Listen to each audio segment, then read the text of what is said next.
Poštovane dame i gospodo, dobrodošli.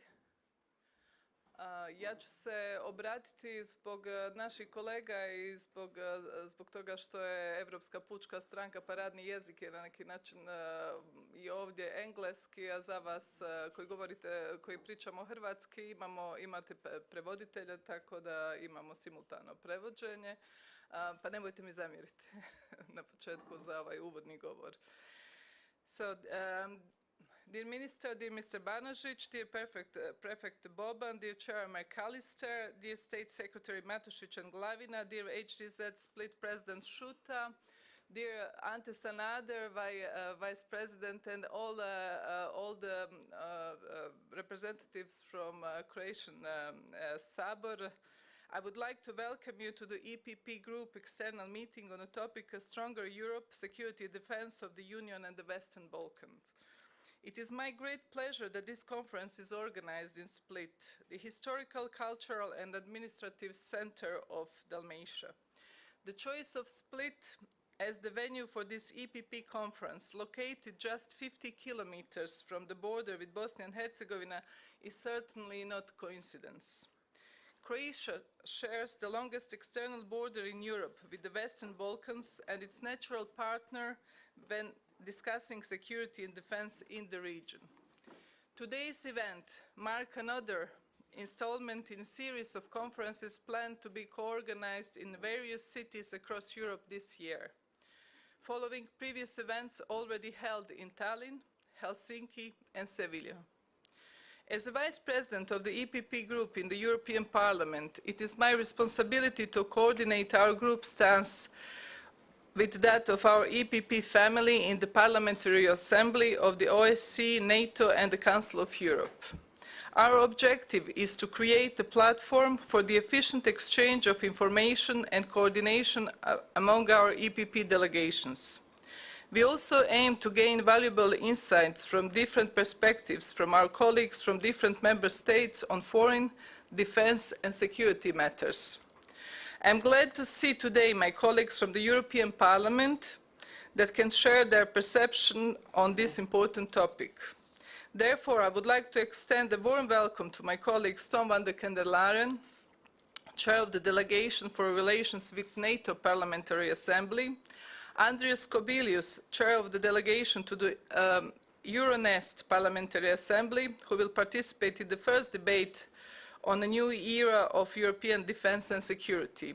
I would like also to welcome our Chair of the Foreign Affairs Committee, David McAllister, who will lead the second debate on Western Balkans.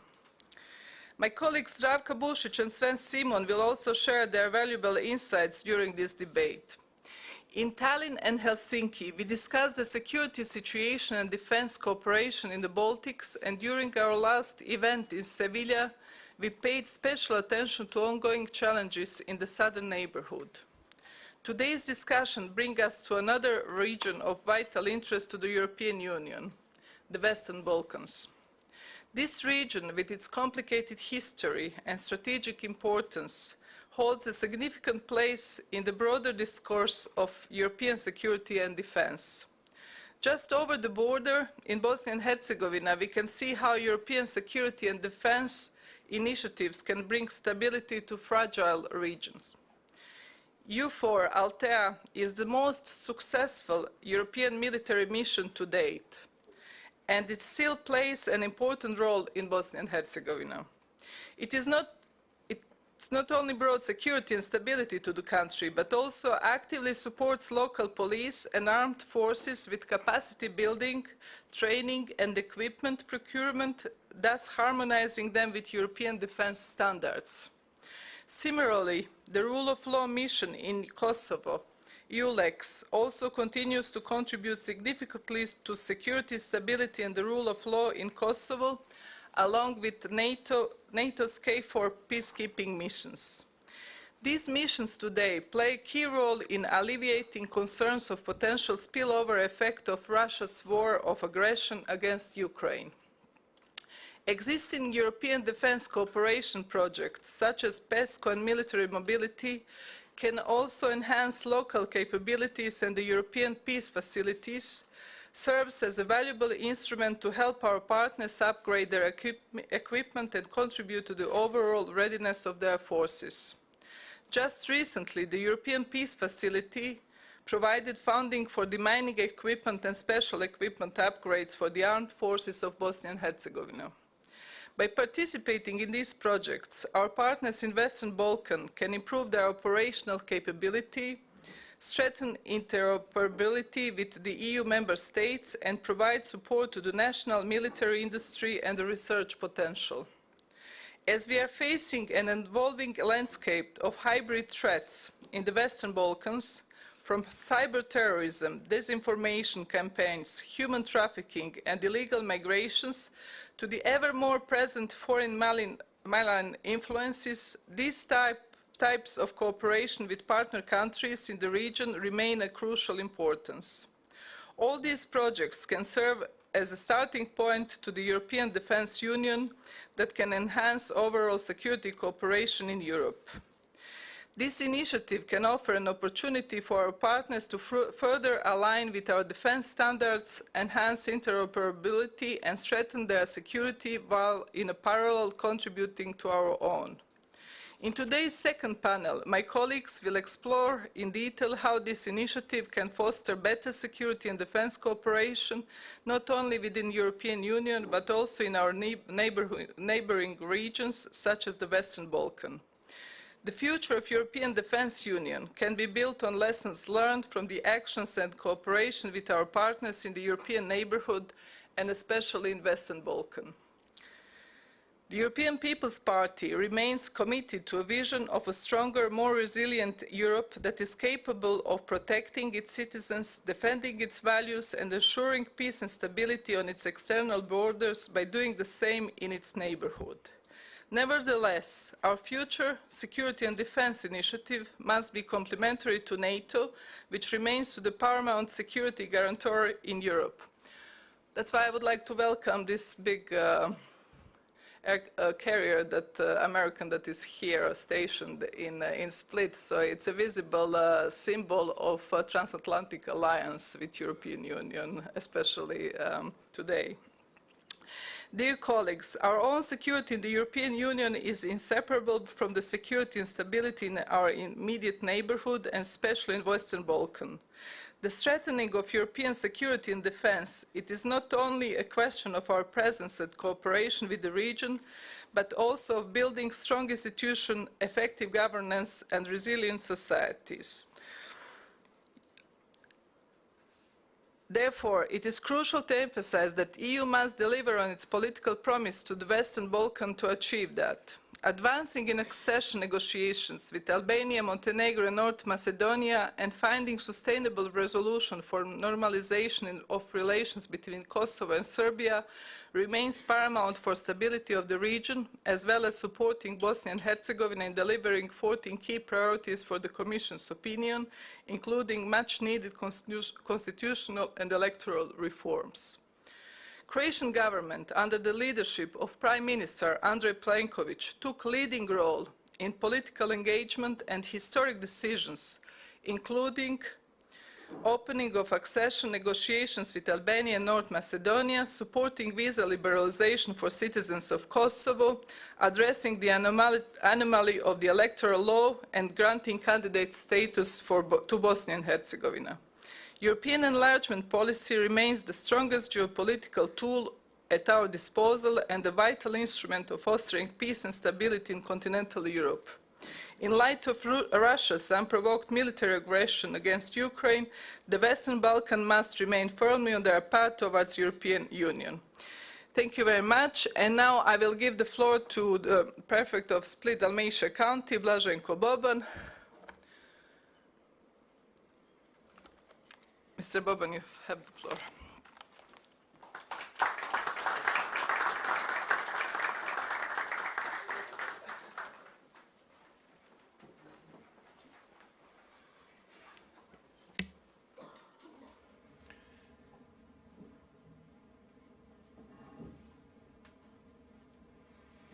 Poštovana I draga Željana, dear Željana, dear members of parliament from Croatia and abroad, I would like to greet you all, Mr. Minister, State Secretaries, Vice President of the Parliament, President of the party in Split, members of Parliament headed by Andro Krstulović-Opara. I would like to greet you all and welcome you to the greatest county, and I won't be modest by saying the most beautiful county in not just in Croatia but whole planet. This conference is extremely important. It is important that it is happening in Split, Dalmatia County, and that it is happening during touristic season. There are 3 columns for success of tourism in Split, Dalmatia County, and in the Adriatic region and Croatia. Of course, first and the most important column is definitely the openness of the Croatian government headed by Andrej Plenković and compliance with all European positive policies that are made in the government of the Republic of Croatia, but overall through our members of the Parliament in the Parliament of the European Union. This is of extreme importance to us. But we cannot forget the safety and security element. Tourism is fragile. If we do not have well-defined security, and recently we had the opportunity of seeing that Croatia is one of the safest countries within European Union and even wider in this area. Precisely this is a guarantee for the development of tourism and all other industries.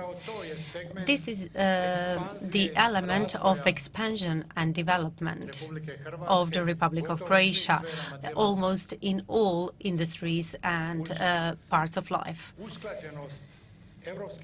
If we coordinate Croatian policies with positive European policies that throughout Europe are acknowledged throughout Europe, they are acknowledged by both people at important functions, but by citizens as well, that we meet at our beaches, at our squares in our cities. They all emphasize this segment of compliance with European policies. Dear guests who are not from Croatia, it is difficult to imagine that within 30 years, as of the moment when we got our state, we are the same as all other states in relation to all integrations, not just European Union integrations, but world integrations. We can thank this to positive and quality policy, especially this last government headed by Andrej Plenković, because 7 days ago I had the opportunity of going to Vienna, where we presented Split Dalmatia County, and I was a part of diplomatic representatives. I met them in Vienna. At this last conference we had over 150 diplomats from all over the world. And really, everyone there have positive opinion of Croatian policies, so about general Croatian policy. Maybe due to some daily political issues, opponents in Croatia cannot see the same. But when people in Vienna, in Austria, or anywhere in Europe say that, because we have mobilities, people are mobile, people can decide one day to move to another country. There is no different currency. This is the benefit. But above all,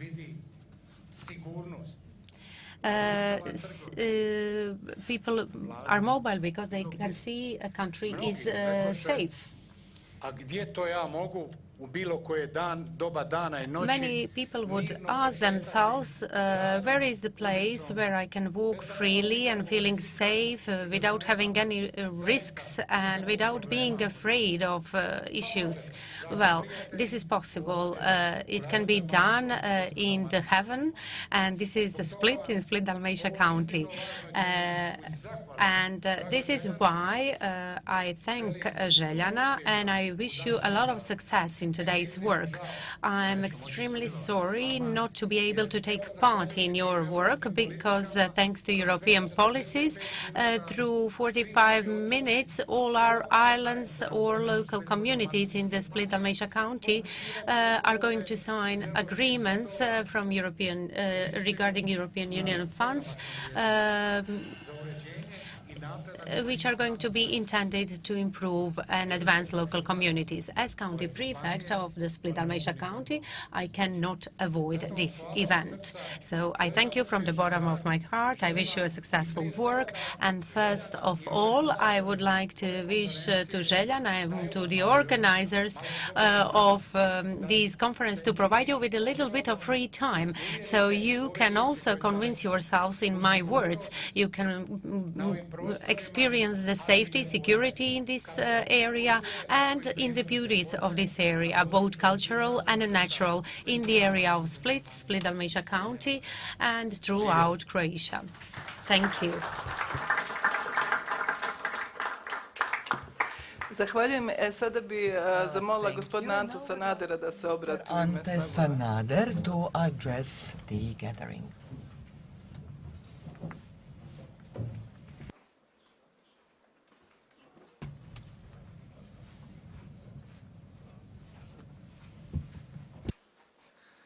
Evo, poštovana Željana, dear Željana, dear County Prefect, dear Minister, all the other guests, parliamentary representatives, Euro Parliament representatives, it is an extreme honor to greet you on behalf of all the representatives of Croatia and to thank Željana for the organization of this wonderful conference.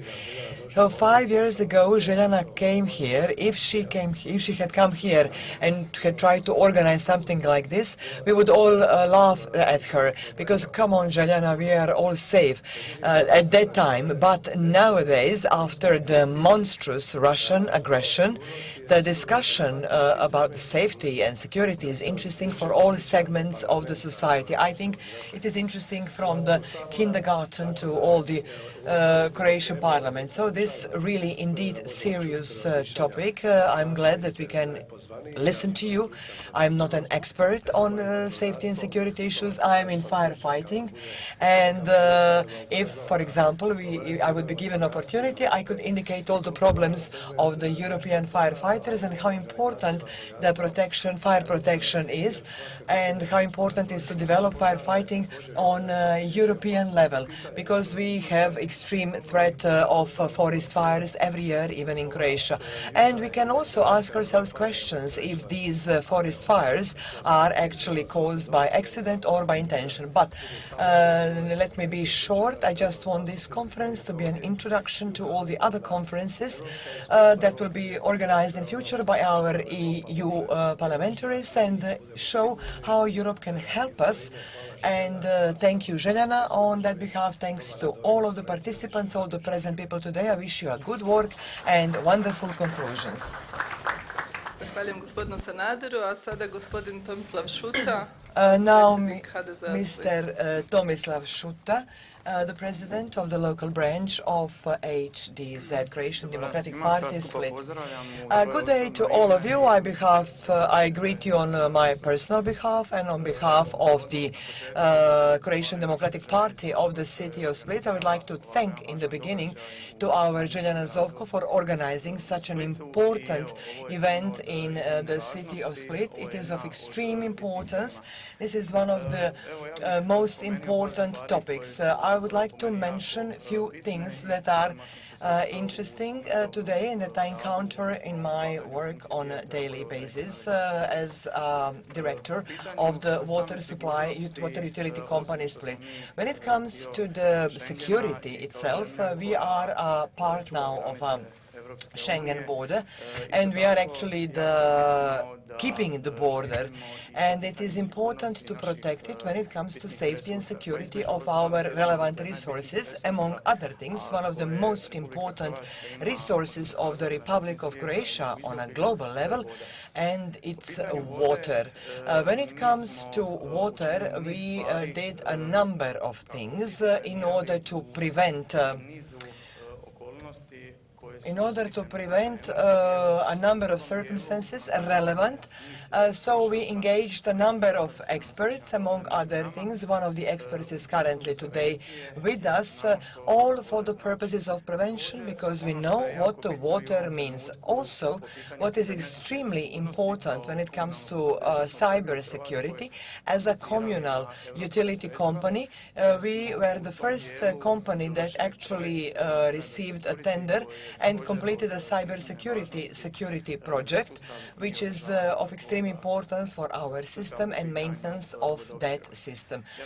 And I would not like to, this is all that I wanted to say. I would like to thank Željana, and I wish that all of us, we can discuss and that we can actually come up with some good conclusions and a contribution. Thank you. And now I would like to ask Mr. Frano Matosic, who is here on behalf of the Ministry of Foreign and European Affairs, and he will address us as a State Secretary.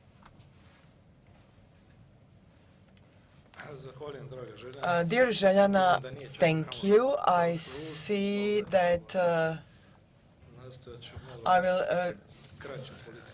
I will try to make a short political introduction, talk about how we see the West Balkan countries that are on their way to European Union, each one of those countries. So, dear European Parliament representatives, dear Minister, my colleague State Secretary, it is with great honor that I address you on behalf of the Ministry of Foreign Affairs and Foreign and European Affairs, and let me just go straight directly. This is the progress of the West Balkan countries and the position of the West Balkan countries in a situation that is quite challenging for the entire European continent. After brutal Russian aggression in Ukraine, all the relations changed drastically. We again have a war going on European continent, which actually puts into jeopardy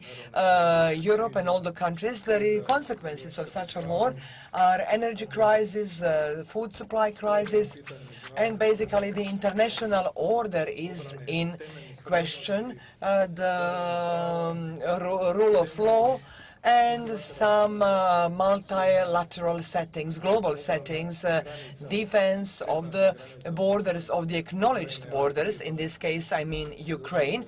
But even before that, we were witnesses that some international treaties were violated, and we are, I think now on the intervention of the Russian intervention in Georgia, and we see what takes place in Moldavia. So these are the challenges that we encounter every day. We need partnership with partners who are of a pure pro-European orientation in order to continue the reform in all the other countries of the West Balkan, and for all those West Balkan countries to be aligned with the policies of European Union, and that we can all reach our final objective. This is integration of the West Balkan countries into European Union. But first of all, thanks to all the, of course, reforms that are actually necessary so that these countries can get closer to the standards and become fully fledged European members. So I'm just going to say a few words that I think are the most important, and they relate to each individual country. We mentioned Serbia already and Kosovo.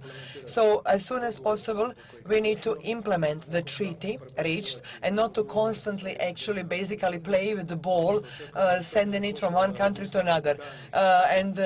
Kind of like we expect that Serbia and Kosovo will stop creating further tensions that jeopardize the safety and security of the entire Western Balkan. And we expect that all the paragraphs of the Serbian and Kosovo Treaty would be complied with. I mean, it is not a signed treaty, it is orally agreed treaty. It was agreed that that are going to reduce the tensions. We support fully liberalization. In the case of Kosovo, we think that this would strengthen their position and kind of like focus them more on reforms that they need to achieve, and that, of course, they can fulfill, Kosovo can fulfill their part of the treaty. When it comes to Serbia, you see that the situation is very complex. There are protests and demonstrations in all big cities all over Serbia. The situation is not as we would wish it to be. What is currently expected out of Serbia is to align with the joint foreign policy of European Union. Or this is we can also add that Serbia is obliged to implement sanctions against Russia, and this is something that we expect to happen regardless of their internal circumstances. We do believe that this step will be undertaken. This would mean a huge step forward. When it comes to other relations, we are currently worried by the fact that some Russian stations, media outlets actually opened their branch office in Serbia, which is not a very good sign. So we do expect, I'm now thinking, meaning Russia today. So when it comes to the freedom of media, we really do want to hope that the media outlets that actually disinform wide public should be banned from Serbia by actually these media outlets try to defend the Putin's position, which naturally is not going to contribute to the further perspective of Serbia on its path towards European Union. Situation in Bosnia and Herzegovina has considerably changed for the better after the government was formed following the elections in October last year, and we can commend, of course, all the political leaders and their efforts, because they actually were really focused on their European path. But I think there are still a lot of political challenges, tasks ahead, because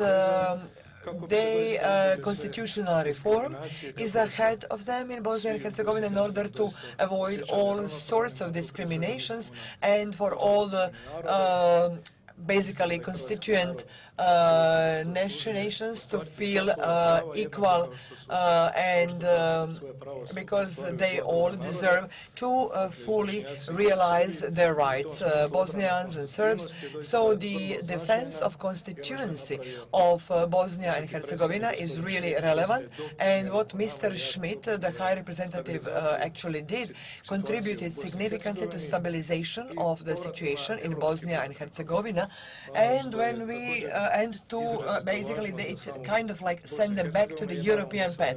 What is also important for Bosnia and Herzegovina is that they actually focus on reforms, that they fulfill all 14 criteria that Željana mentioned in the very beginning of her speech. But for us, the step that actually already happened is that this country has received this step that we advocated so strongly for, is that the Bosnia becomes a candidate for accession, and we will continue to strongly support. We also provide strong support to all the Western Balkan countries, and we think that they believe in Europe, but only after fulfillment of all criteria for during negotiations and after consequently accession.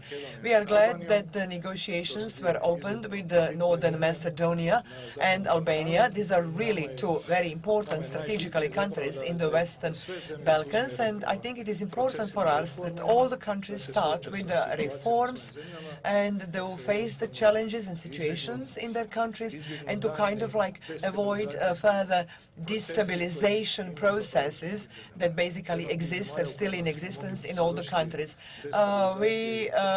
Montenegro, we witnessed destabilization. We hope that after after the last elections, that the situation will be stabilized, that the future government, whatever the future government is like, that they will again focus and again go towards European path, and that the effect of the other countries, basically I'm now thinking of the Serbian Orthodox Church, that has a strong influence in the Northern Macedonia. We saw how Serbian Orthodox Church with the Mr. Krivokapic was extremely, he had a huge influence.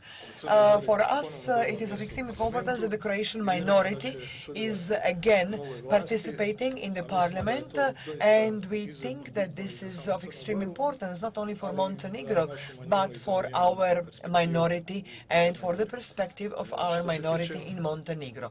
When it comes to other topics that we'll discuss and as relevant during this conference, this is the issue of this defense, issue of resiliency of all countries. I think we can all hugely contribute, but what is most important is that these countries start on their way to reforms that will ultimately result with their membership as an accession to European Union. And I think I have said everything that I wanted to say, besides the fact that the enlargement of the European Union is the most efficient tool for kind of like focusing all the Western Balkan countries towards each other. So this is the tool that can be actually used very well in bringing all those Western Balkan countries to the European Union, and I believe that this tool should remain alive,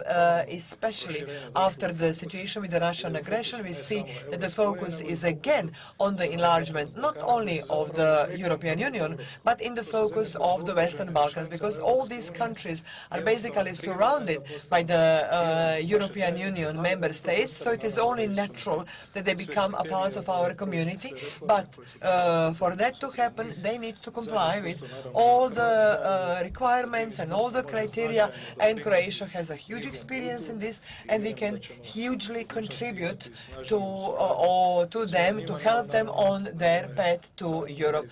But of course, it is up to all those countries to choose their way, to choose their own path and their own destiny, to do whatever is required of them. This is all that I wanted to say. Thank you for the invitation to participate, and I'm very glad that I was given the opportunity to participate, because this conference is of huge importance for EPP and for us in Croatian democratic community. I do believe that this conference will be heard of, and I wish you a great success, and thank you very much.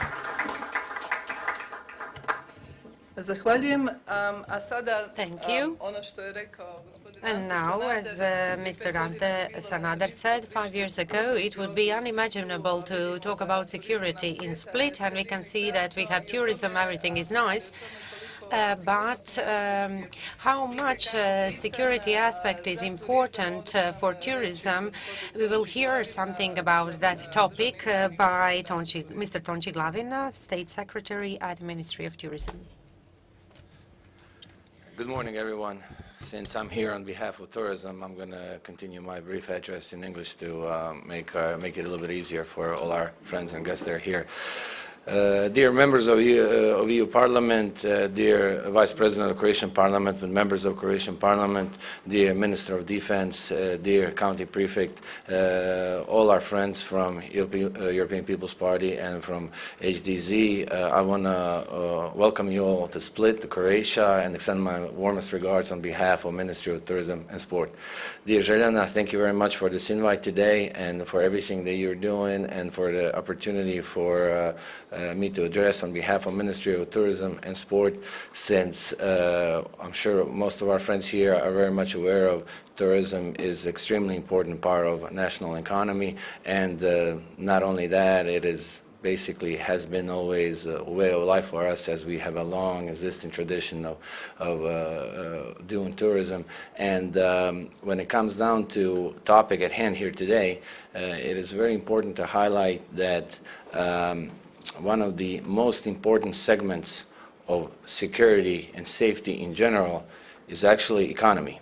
And usually, sometimes that gets left behind a little bit. And so when it comes down to economy and successful economy for us, for Croatia, that means having a successful and productive tourism season. As you all are aware of, tourism is about 20% of our national GDP, and we rely heavily on tourism, not just for the revenues that we get directly from tourism and from tourism-related sectors and activities, but because we actually use tourism to develop all our economy sectors, to develop all our jobs and value-added activities.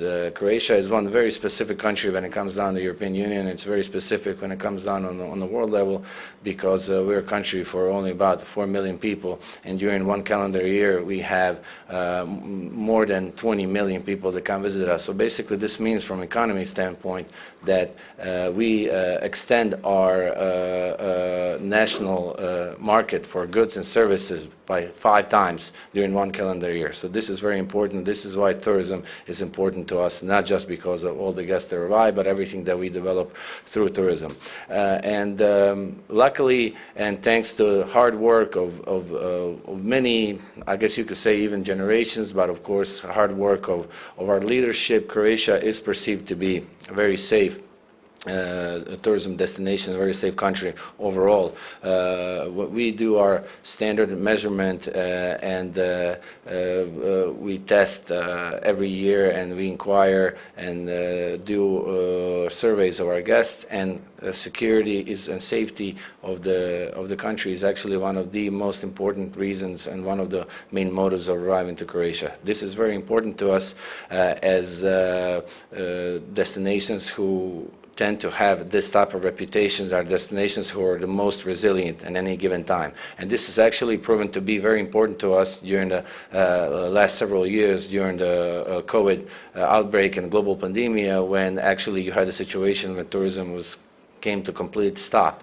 But even though that was happening all around us, that was happening in the heart of Europe, of course, and the rest of the world, we still managed to welcome a guest through all the years of the COVID outbreak and global pandemia, when even the worst year, the year 2020, we managed to host about 50% of tourism guests that we did from previous years, and opposed to many other countries, which unfortunately wasn't the case. But tourism is extremely, as you could say, or maybe general thought for tourism is that it's very gentle, I guess you could say, economic brand activity, because it's really affected by the global changes. And this has been, of course, the case, but the global pandemic has also proven tourism to be very resilient, because if you have a really global health scare and a threat to human life, then you don't think that people will still consider to travel, but they do, which proves to be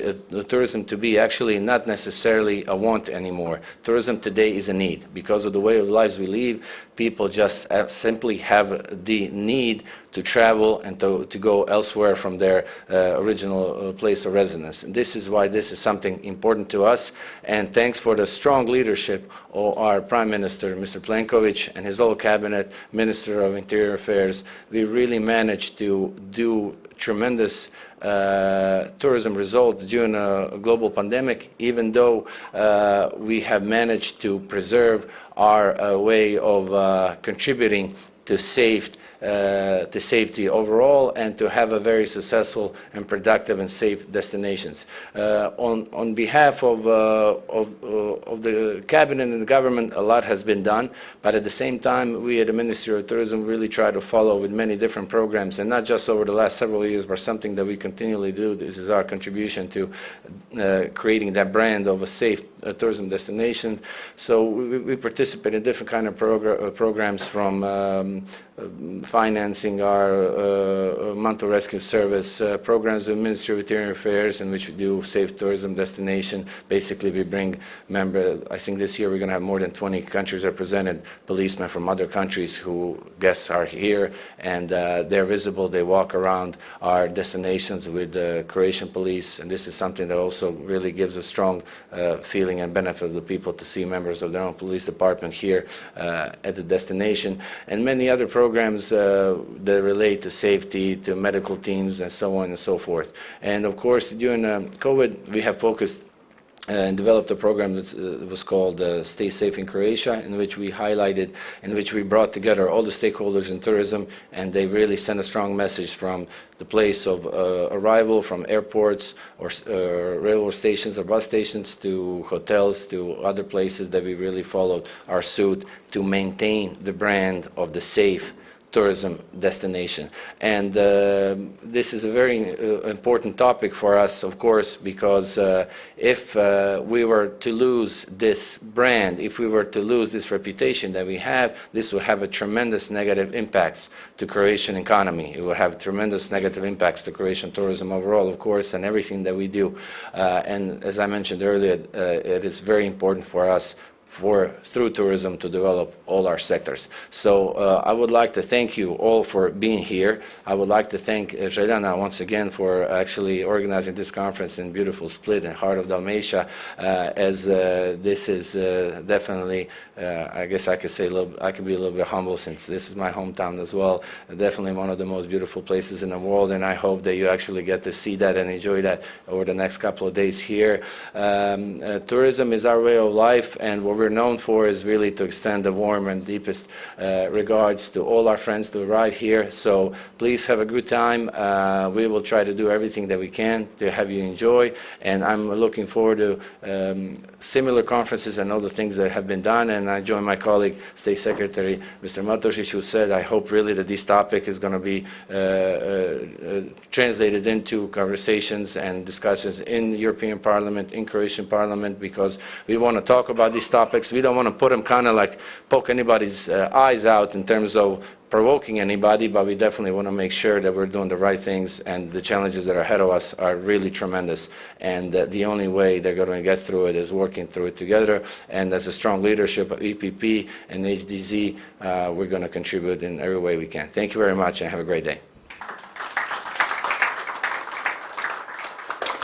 Zahvaljujem glavnom tajniku gospodinu Thank you to the State Secretary, Mr. Glavina, for his speech. And now, for the end, we have the Minister of Defense of the Republic of Croatia, Mr. Banožić, who is going to take the floor.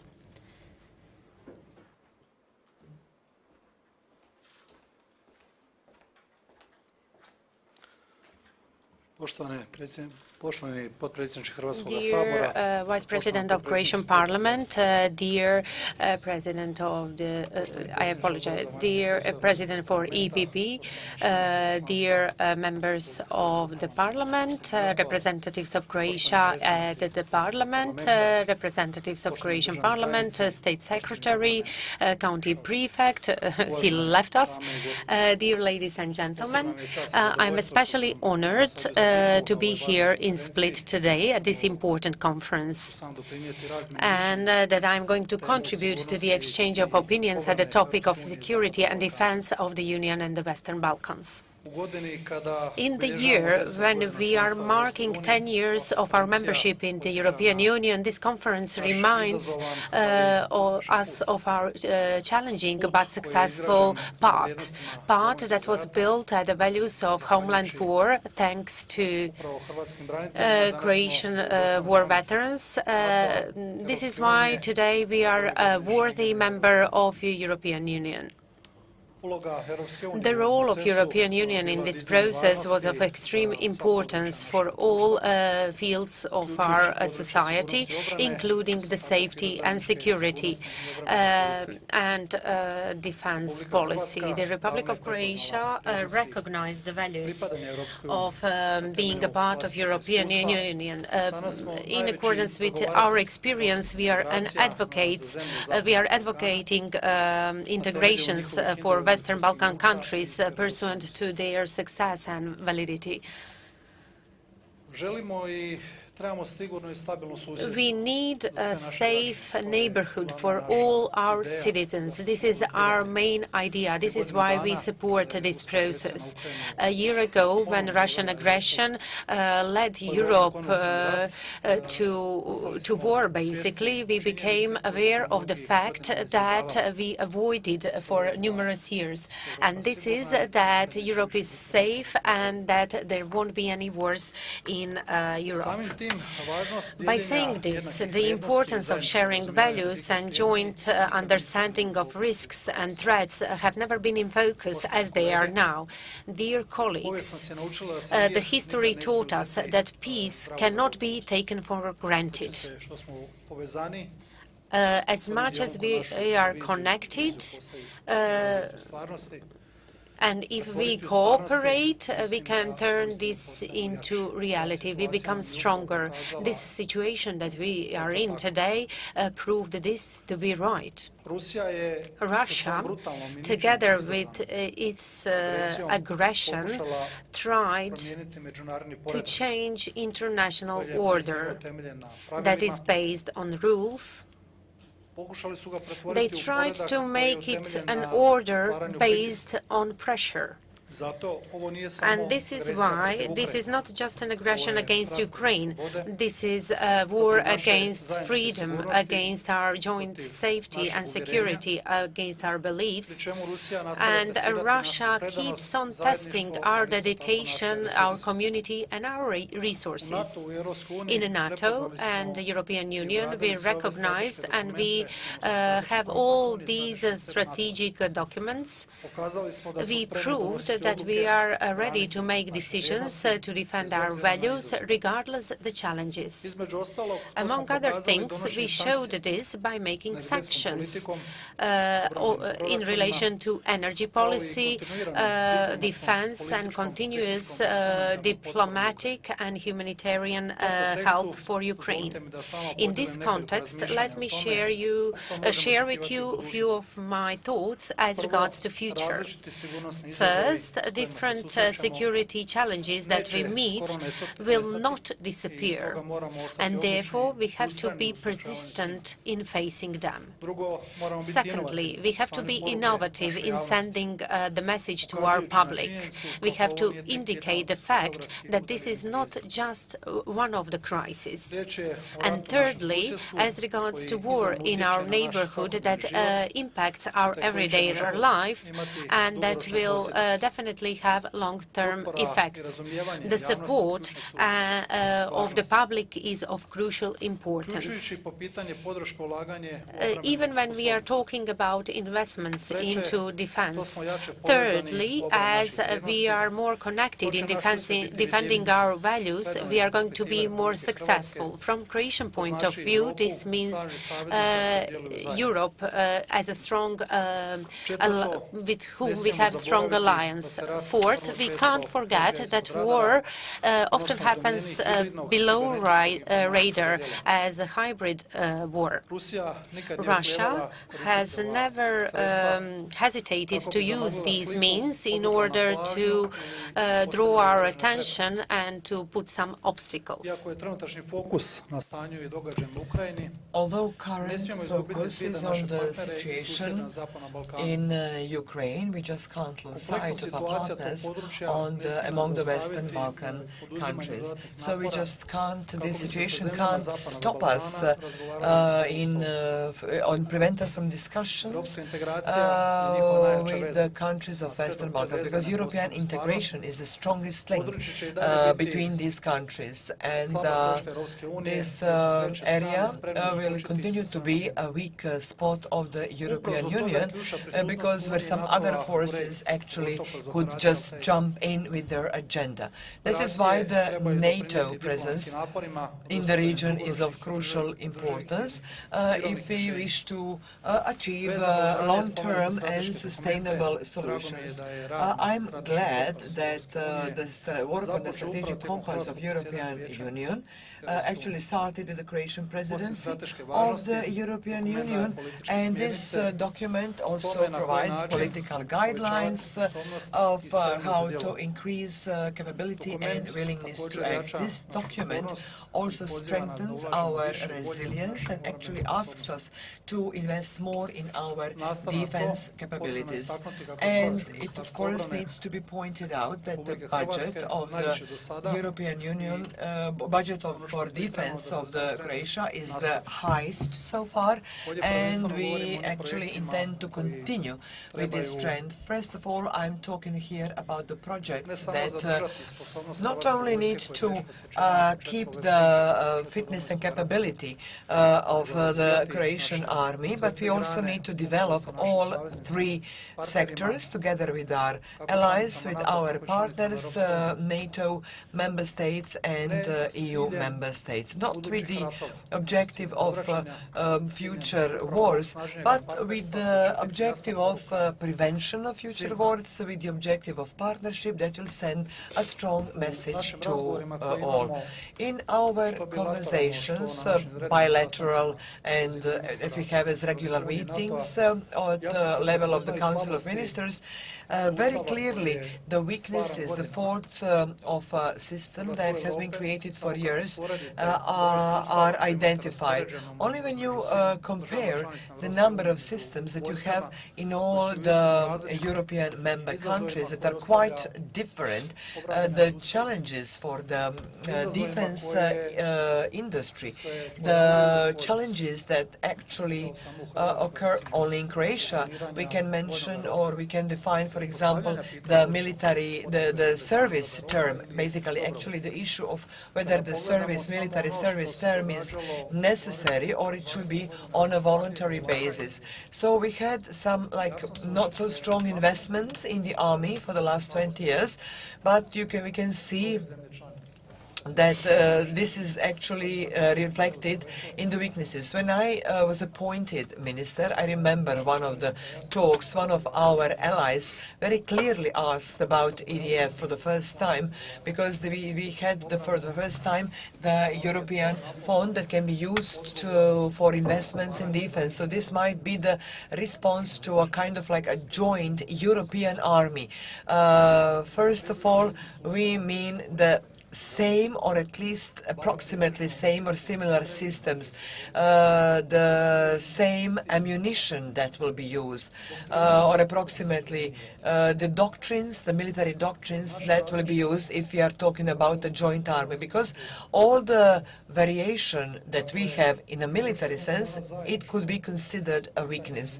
So what we have together as like a unified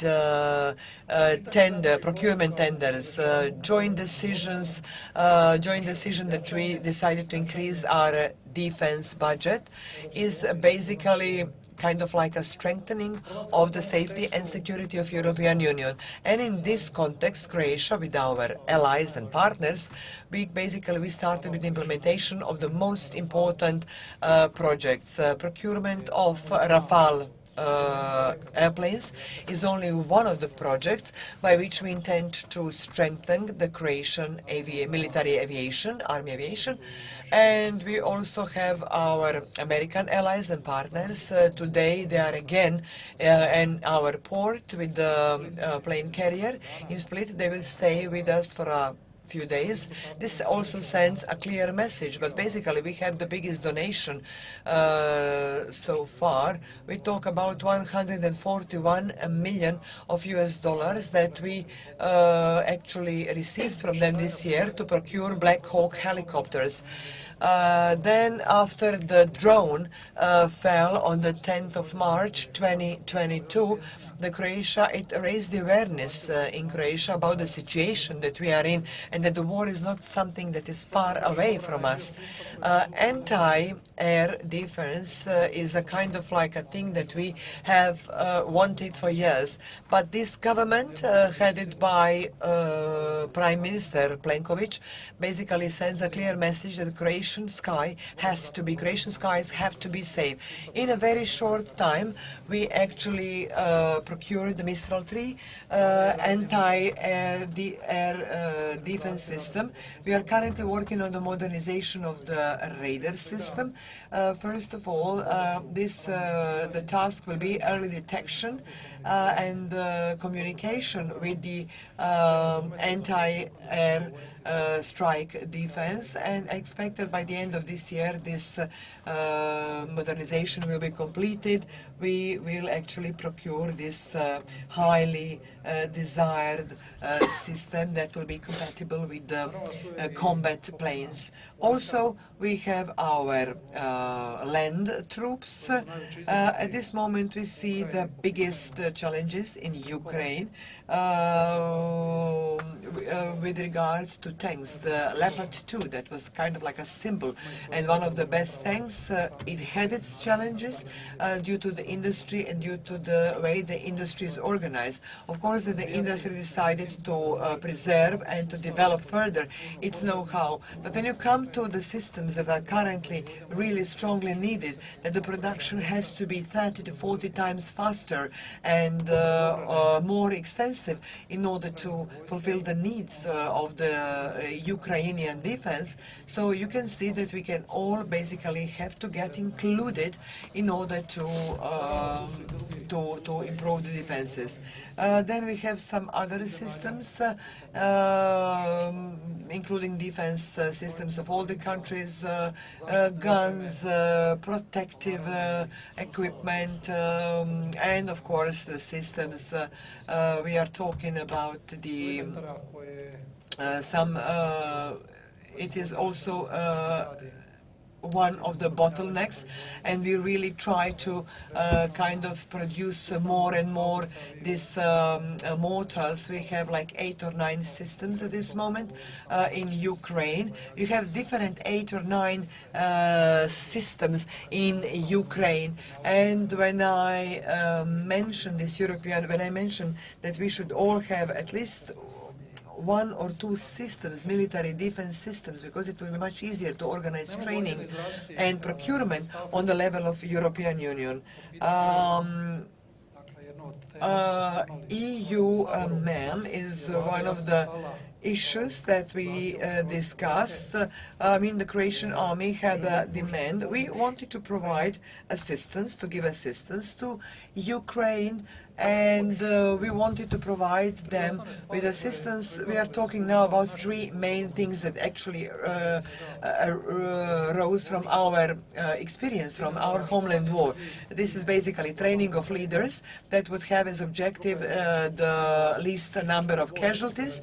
Then we also wanted to provide assistance with the demining engineering platoon and providing the first aid. So we knew that actually we have good experiences from our homeland war. We wanted to provide assistance to Ukraine.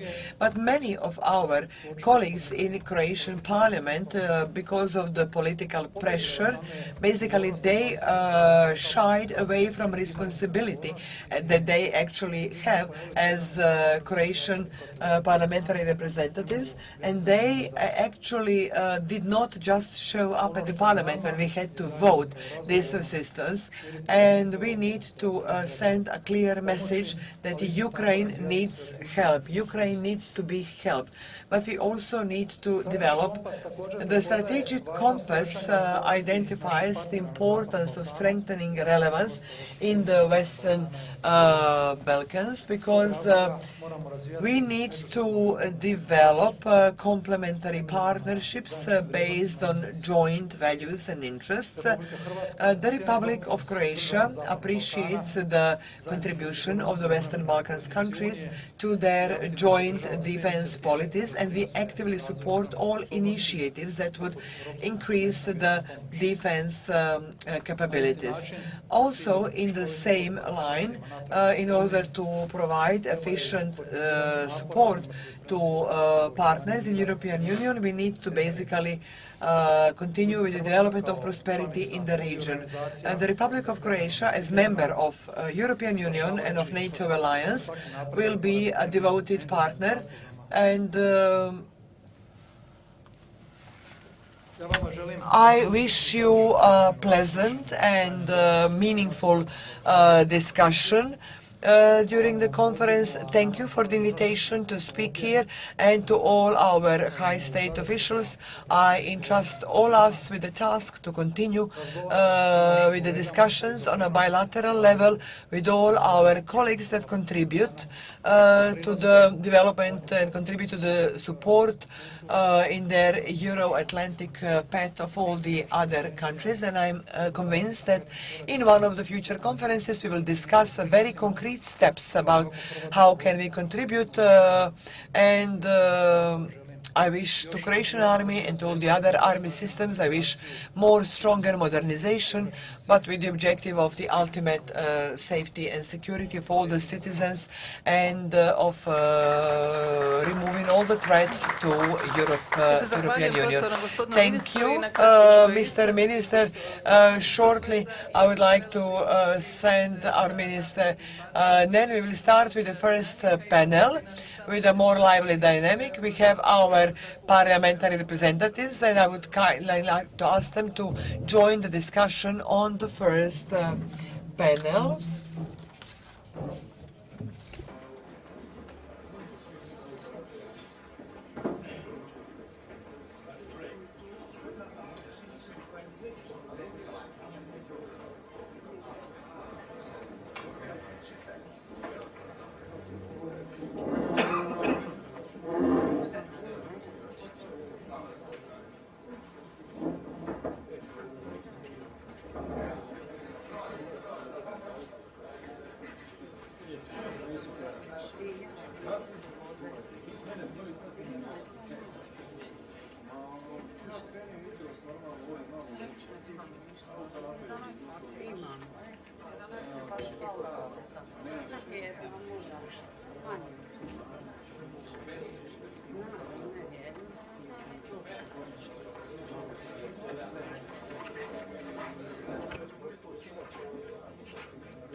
Okay.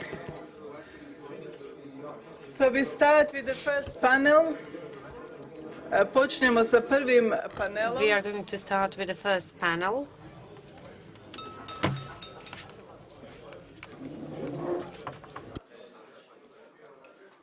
Okay.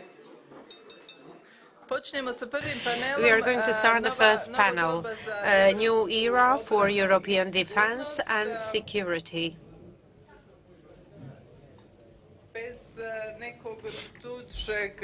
I won't be long at my introduction, because I think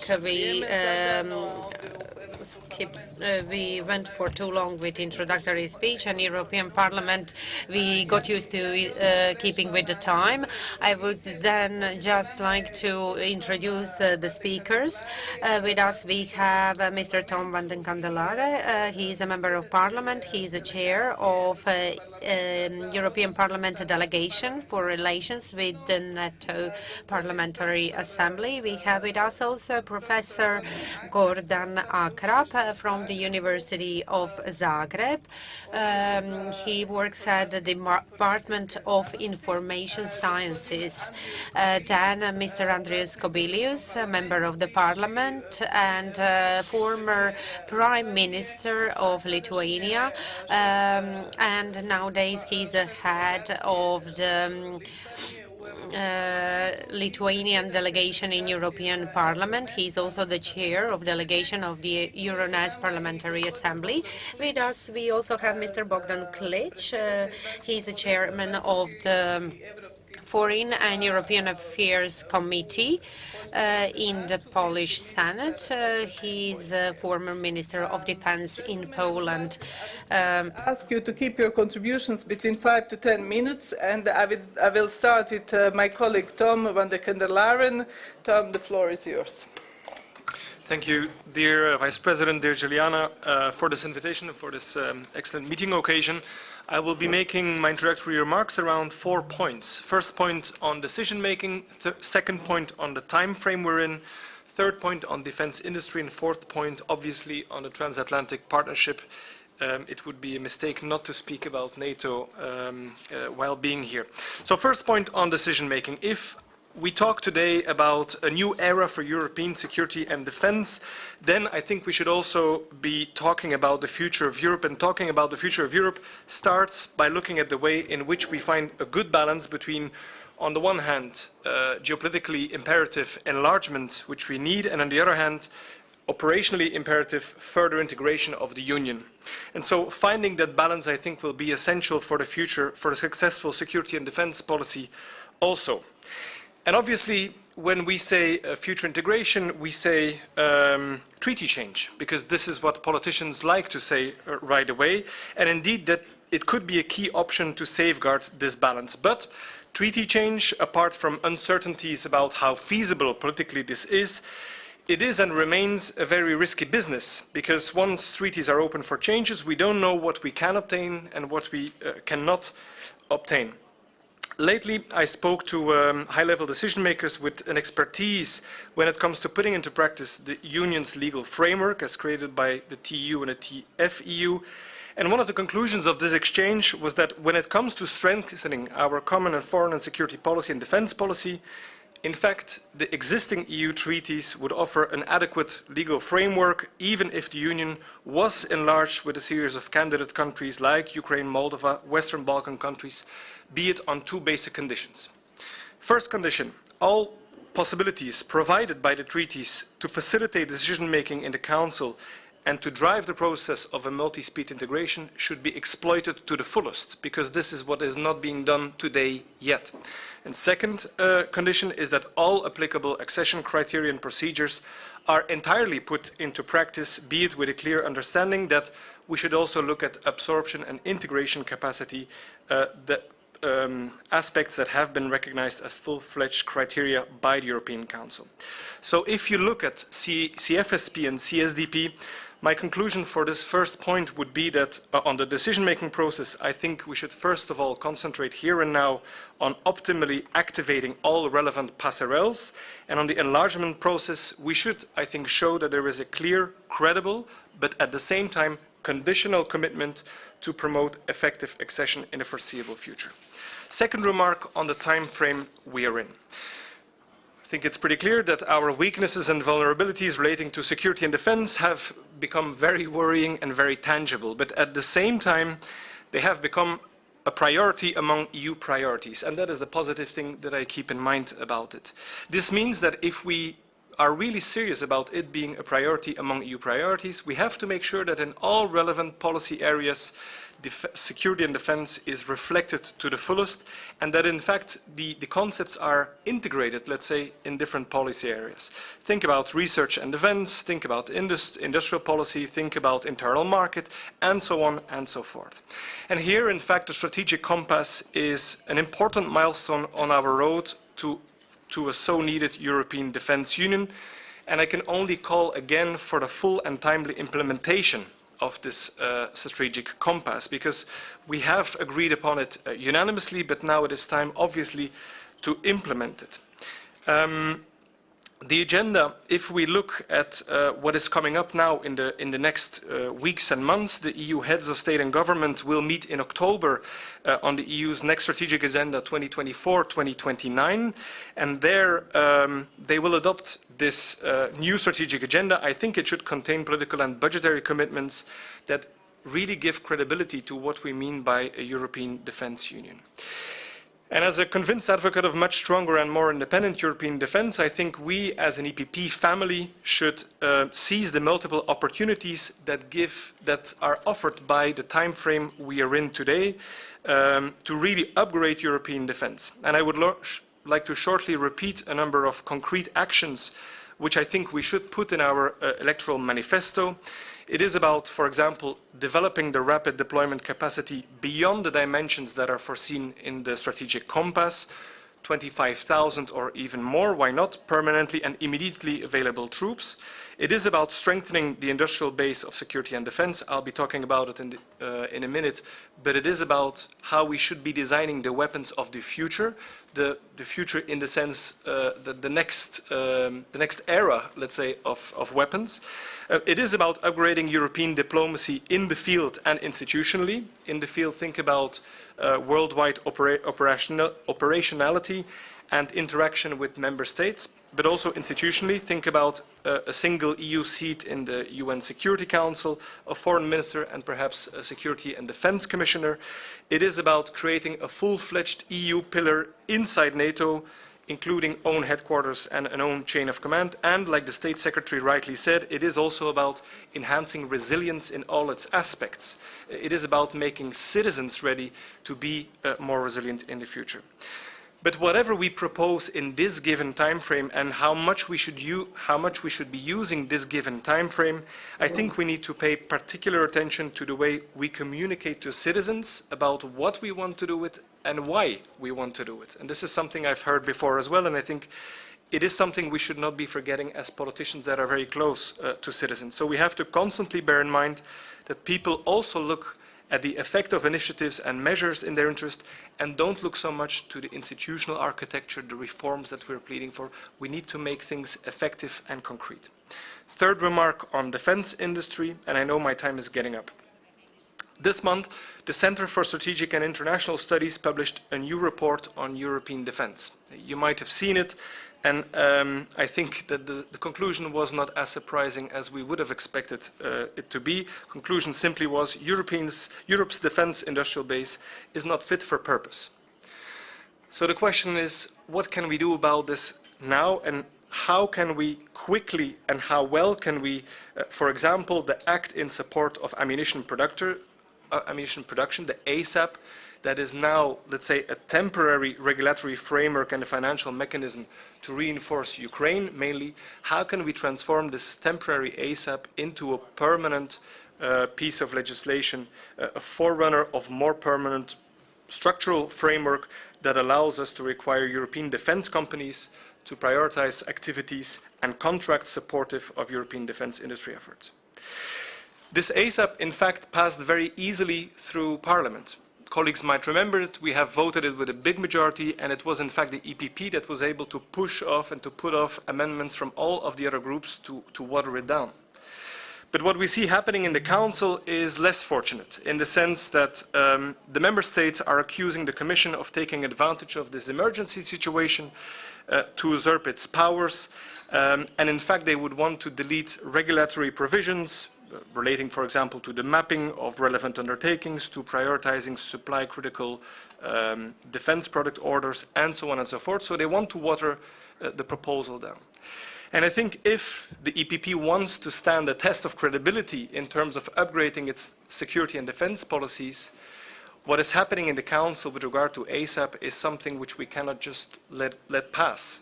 We have to be strong. We have to make sure that ASAP as a proposal gets through while not being watered down as member states want to water it down. Fourth and last remark on the transatlantic partnership, Mrs. Vice President. As much as this transatlantic partnership is an essential component and lever for our common foreign and security policy, I think EU-NATO cooperation strengthens our common security and defense policy also, especially with regard to Russia's war of aggression in Ukraine. A couple of weeks ago, the 8th progress report on the implementation of the 74 EU-NATO common projects was published. And I think this publication of this report was again a useful repetition of all the crucial points that we've been seeing over the years. Reinforcement of political dialogues, regular political consultations, taking a look at the consistencies between, on the one hand, strategic compass and on the other hand, the strategic concept, and a call for creating synergies and so on. While I agree that these highlights and the progress that are confirmed by the report are positive, I think I want to express the regret that the announced new roadmap encompassing the full spectrum of EU-NATO cooperation is still being blocked from the NATO side. This document aims to review and update and streamline all common cooperation projects, but indeed, on the NATO side, they're holding back on its approval. So the EPP here too should endorse the call to finalize it by the end of the year and subsequently insist on its full implementation as well. And there is one more remark I would want to make on EU-NATO cooperation in terms of its relevance. I think strengthening resilience is an absolute priority. We already welcomed the establishment of a task force on the resilience of critical infrastructures, but I think a number of member states have shown a big reluctance, for example, by pointing at the lack of legal base, of political agreement within the Council, and of a precise mandate. So here too we have really to insist that member states take action, take joint action, when they want to be serious about upgrading European defense and security policy, jointly detecting problems and describing challenges. There is in fact no harm in formulating common recommendations. We're not trespassing any kind of sovereignty bridge if we are just formulating common recommendations, quite the contrary. So I think here it would be useful for the EPP to explicitly repeat its support for this joint report. A first report of the task force would be presented by the member states in the beginning of next month. I think this might be again a good opportunity for our political family to express its support for EU-NATO cooperation and ever closer EU-NATO cooperation in the future. Thank you. Thank you very much, Tom. Sada prelazimo na gospodina... We move to Mr. Assistant Professor Gordan Akrap, who will give us his vision of this situation from a scientific point of view. I hope so. Dear Madam Representative Zovko and my colleagues, the question of security is one of the primary questions to be taken into account. When I say talk about security, I talk about the preparation and organization of all the defense activity that have as the objective the strengthening of the security of the state. And we need to, of course, create a resilience. I don't know the good translation, but I'm going to use resilience even in Croatian. So the European Union faced a very challenging reality in the last few years, although we have been warning that this should be a primary issue of primary concern. But currently this really rude, crude reality is basically became our focus. When we talk about security, I think about the security of processes, events, area and humans, of course, our democracy that is very fragile and vulnerable, and protection of society we need also to take into account when we plan future events. So in this context we need to take account of the special analysis of all the events that the threat analysts actually defined as the high impact probability. So the events and the risks that are very rare but they have a high negative impact, they need to be taken into account, because especially in the Republic of Croatia we had two such events. We had pandemic and we had earthquake, and also we had a kind of What is important to mention is that the European Union is currently facing a few crucial challenges. The first is the Russian aggression towards Ukraine, and many of us only became aware only in 2022. All of us that work with Ukrainians, we were aware of it. Russia is nuclear regional power, and it is obvious that they can't control their own processes. We have seen that after the attempt of Prigozhin at coup, Russia is a kind of like free-falling. There is a third party that is very strong, and we need to see who represents this third party. So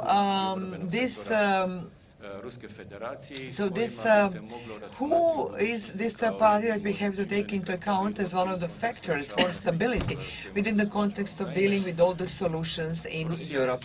Russia is currently, if they continue with the Putinism and with this aggression, they will have the really great challenge lying ahead of them, the division between European and Asian Russia.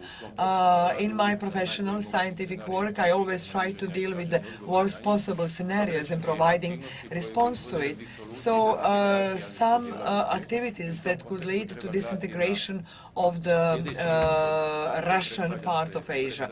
So in this context, in the light of this context, we need to actually take into consideration China.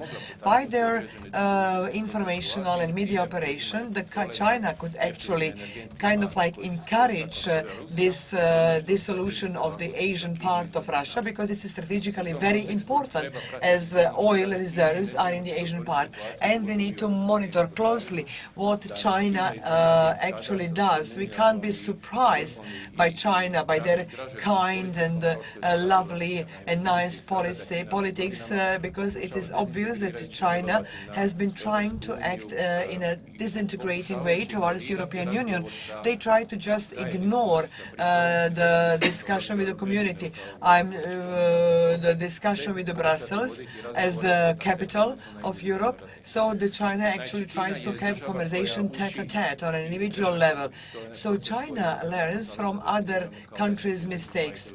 So this is we need to identify this as lessons, identify and lesson learned process. China, by analyzing the Russian aggression of Ukraine, China figured out that nobody can't win a war by itself, no country. So this is why China actually currently now conducts a number of activities, and basically they try to win over European Union to their side. China is going to use our democratic establishment, our weaknesses, our rights and freedoms to try to dominate our information area, and we need to work on all the activities. We need to try to protect our information systems. The next challenge lying ahead of European Union is the European Union itself. What my colleague mentioned, and I'm going to come to it, is we are defending, we are protecting our territorial integrity. We have some capabilities, abilities as the European Union as part of transatlantic collaboration.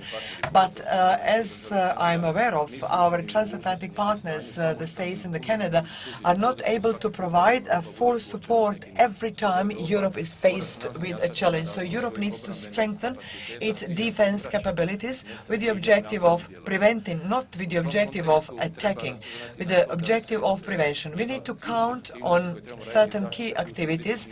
Why is this? Is infrastructure, as we have heard. We need to work on infrastructure, and we can't do that without the strong integration of private sector, because we have a huge infrastructure is in the hands of the private sector, and the state should encourage investment in crucial infrastructure in a way to exempt them from certain tax contributions, and this should be considered as a tax exemption for the defense purposes.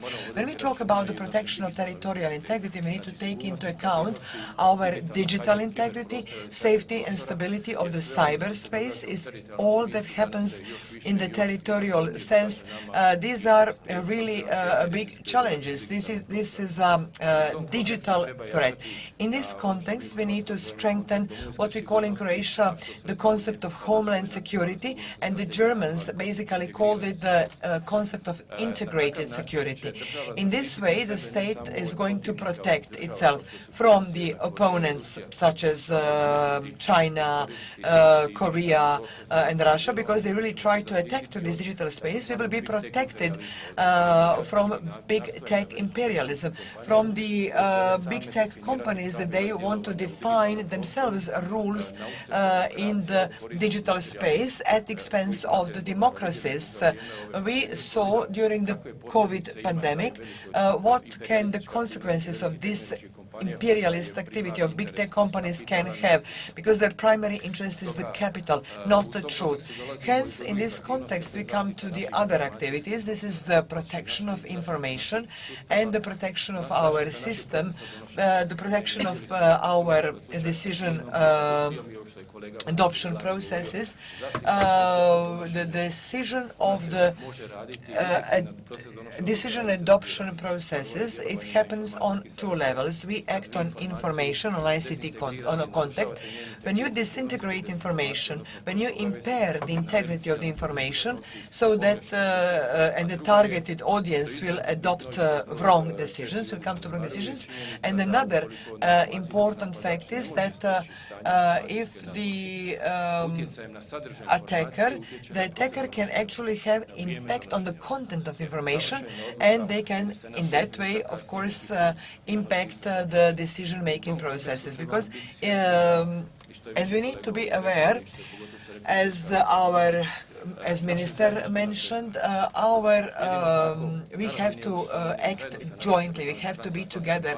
We have to act together with our transatlantic partners. We have to work on complementary systems for the sake of the prevention and not the attacks. And we can prevent ourselves from challenges and the future challenges that we will be exposed to. This will be my end.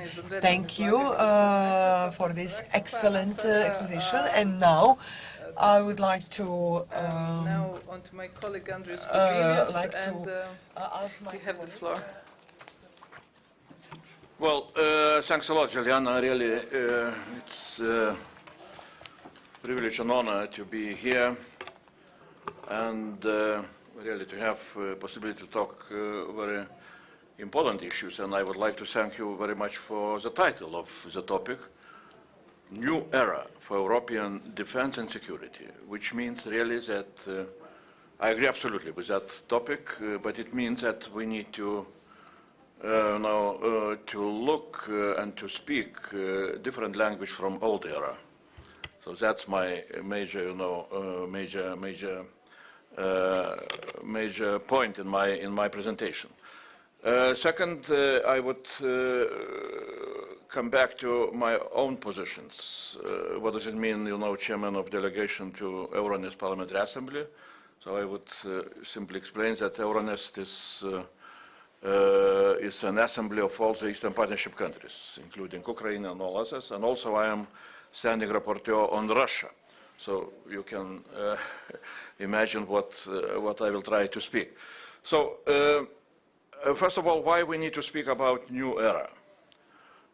From my point of view, definitely I will not say anything very, very special, but war against Ukraine is, the major geopolitical crisis of all the European continent. And as last year NATO spoke in Madrid, authoritarian Russia is the biggest threat to security of all the European continent. So that's what we need to have in mind. And of course, this geopolitical crisis can go even deeper with possible disintegration or transformation of Russia, with new, uprisals or whatever, which, I cannot explain what had happened on Saturday, and perhaps it will take time for us to understand what really was going on. But exactly this, the biggest geopolitical crisis brings demand for us to speak about new era of European defense and security. And I think that the way to new era, if to use that language, should start from our clear understanding of what we can call lessons learned. What geopolitical mistakes maybe we made in the past, which, brought to such a geopolitical crisis. Of course, we are not responsible for Putin's, criminal, war aggressions against Ukraine, but we need to look into our own policies to understand what, maybe in some way inspired Putin to do what he did. And of course, then we need to understand what policies we need to change and what strategic goals we need to try to achieve. From my point of view, the biggest mistakes, which if to look into the past, were geopolitical mistakes that we left Ukraine, such countries as Ukraine, and also in some way Western Balkans, in the gray zone, without proper way of integration of them, either to EU or in Ukrainian case even to NATO, and and definitely such phenomena as those gray zones is creating temptation for big players. In Ukraine case this is definitely Russia. In Western Balkans perhaps some other also are besides Russia. To try to destabilize or even to occupy those countries which are in such a gray zone. So then the question is how to correct our geopolitical mistakes from the past, and the answer comes very very simple. Let's leave no gray zones on the European continent, and and I would say even from my analysis, from my understanding. It's not only that, this policy without, gray zones on the European continent would help stabilization of different, regions like Western Balkans or Ukraine, but at the end also it would help Russian transformation to, more normal status. I will always I'm happy to remind everybody Zbigniew Brzezinski, a very famous, sentence, that Russia with Ukraine, or Russia which has the power to, to manage Ukraine or to occupy Ukraine, will stay as an empire. But Russia without Ukraine has the possibility to turn itself into democracy. So that's what we need to have in mind, that we can achieve much more if we are, really will become more ambitious, about how to abandon those gray zones. That can be really what I call, maybe too ambitious, but some kind of geopolitical reconstruction of the east, all the eastern part of the European continent. So that's what we need to have in mind. So that is why really we need to have much more ambitious enlargement strategies, both for EU and for NATO, and especially, for us, like members of the European Parliament. EU enlargement should be some kind of most important priority. European Parliament last year, if I am correct, came out with a special report on new enlargement strategy.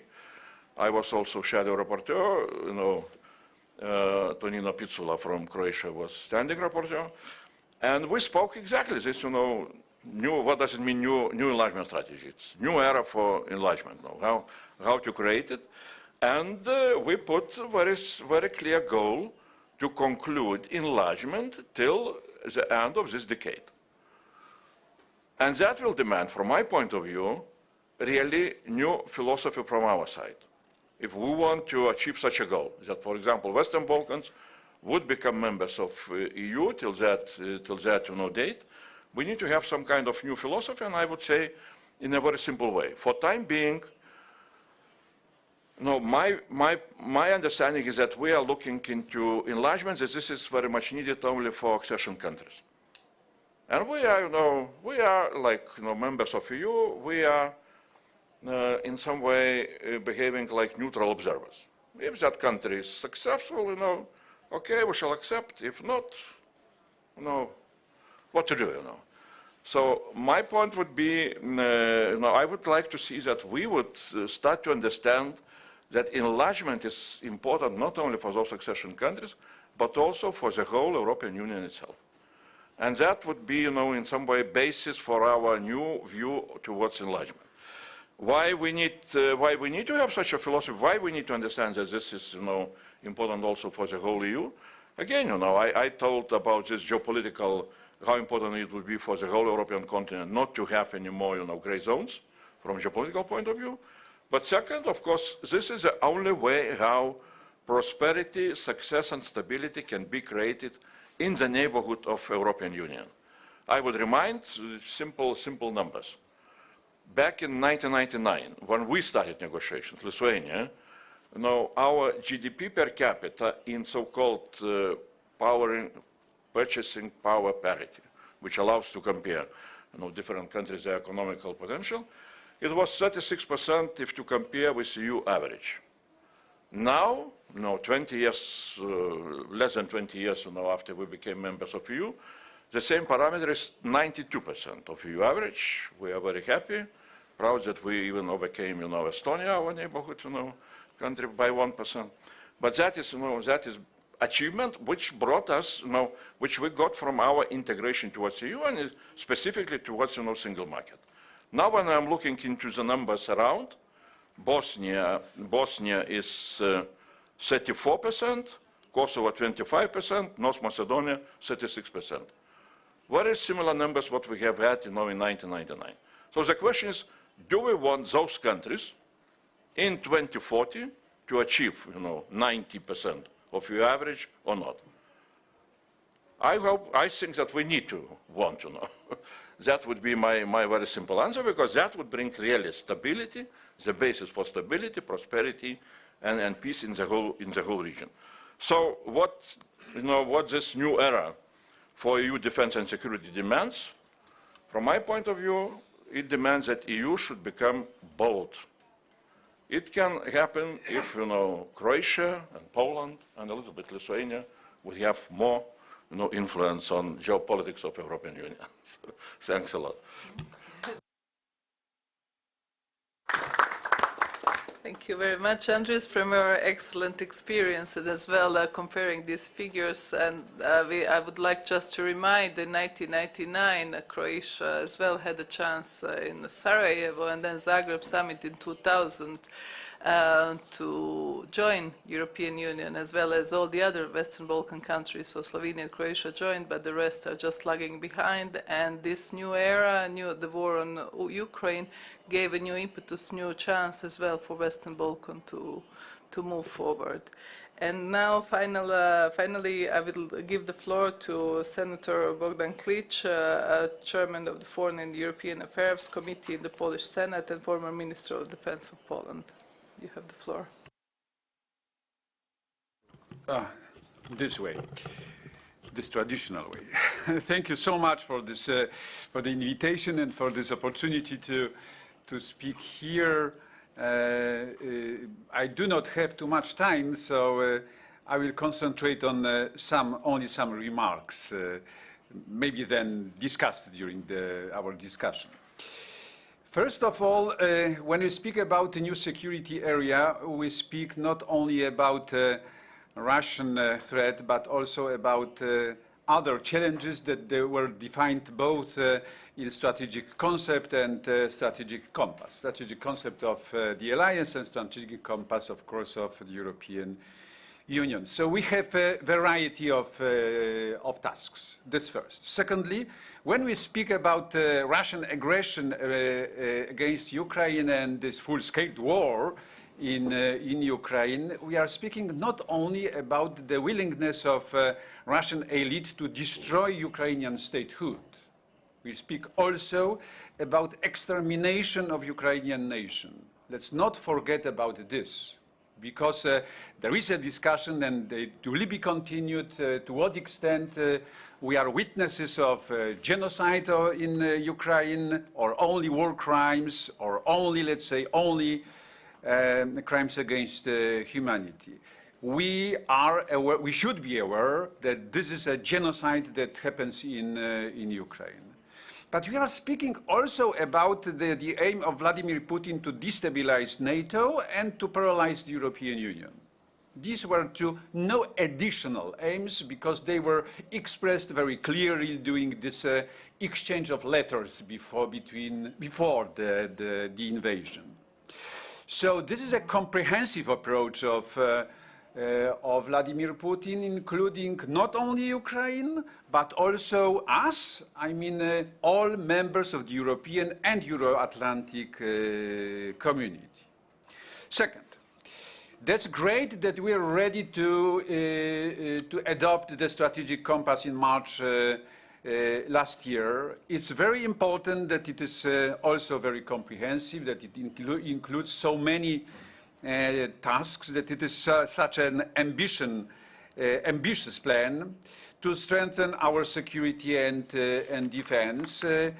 But let's take into consideration a gap between our level of ambition on one hand and our capabilities on the other hand. When I speak about the level of ambition, I take into consideration the set of Petersburg tasks that were defined during last decades, finally introduced into the Lisbon Treaty, and that include not only humanitarian actions or peacekeeping tasks, but also peace enforcement tasks, much stronger, much tougher, much more challenging tasks. So this is our level of ambition. When the level of ambition concerning capabilities during last 2 decades was reduced, when we compare the Helsinki headline goal with 50 to 60,000 forces that were ready, that would have been ready to be deployed by the European Union, with the rapid deployment capacity described and presented recently in the strategic compass, consisting only of 5,000 personnel that should be ready by 2025, we can see the decrease of our level of ambition concerning our capacity. So there is a gap between those two levels, and it is necessary to fill in this gap, because without that we will not be ready to achieve this ambition plan that was described by the Petersburg tasks. The second remark. The third one is about the acceleration of our decision-making, both during the COVID pandemics and since the beginning of the war in Ukraine. I mean that it is the first time in my life when I see, the process of the decision-making process of the European Union, that the decisions were and are taken so quickly. And this is our achievement. There are situations that between the initiative of the European Commission and the final approval of the Council, there are only 2 weeks, especially concerning military involvement of the European Union. So this speed should be maintained, I would say. This is important also from the point of view of the European citizens, that can see that European Union as a whole can react quicker and more effectively. That's very important to maintain this speed.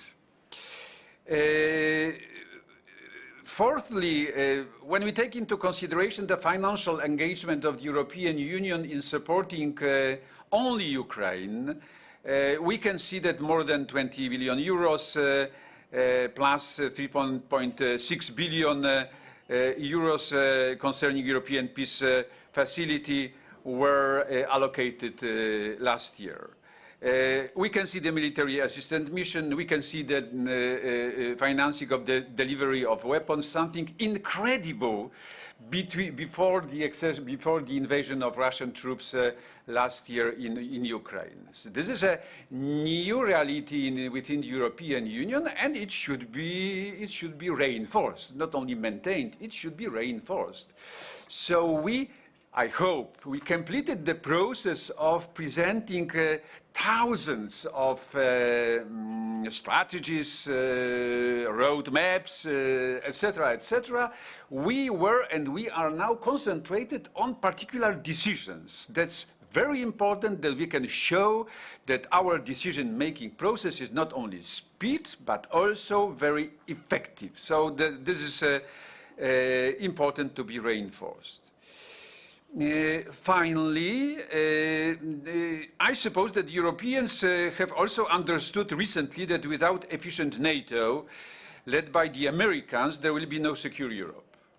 And this coincidence between NATO strategic concept and European strategic compass last year shows that we can closely link European plans with Euro-Atlantic plans, that those plans should go together, that in the situation that we can face in future, NATO concentrated on collective defense and European Union concentrated on crisis management missions, that if such a division of labor between those two organizations can happen in future, I was speaking about that during our seminar in Sevilla, that it can happen in future, both organizations have to be ready to achieve their goals.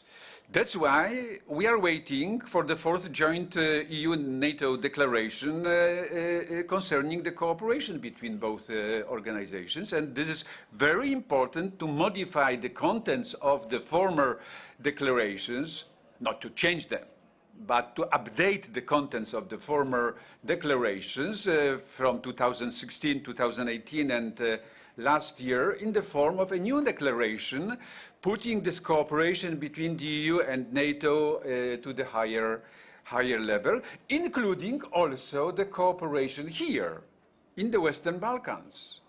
Concerning the resilience of societies here, concerning common shared situation awareness, concerning detection of common threats and focused strategies to counter them.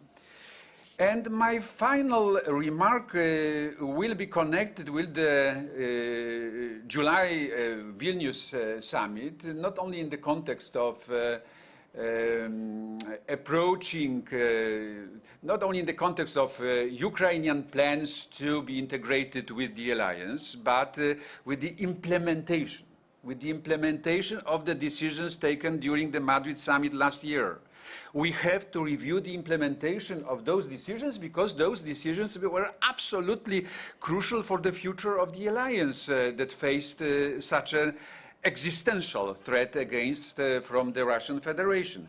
I mean, the process of contingency planning and the replacement of traditional contingency plans with defense plans, the process of implementation of new model of NATO response forces, also implementation of this great wish to have not only 40,000 but 300,000 of rapid reaction forces.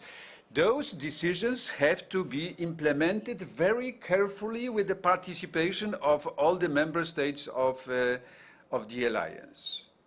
Thank you.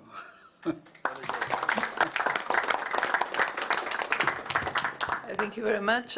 Samo da napomenem, ovo je... Just a note, the entire conference is streamlined via web stream, so we are quite watched. This is my response to the question of Mr. State Secretary Matosic. There is a huge interest for this discussion, so basically now I open the floor for the discussion. We have 10 minutes to maybe ask some questions to get included. We have some parliamentary representatives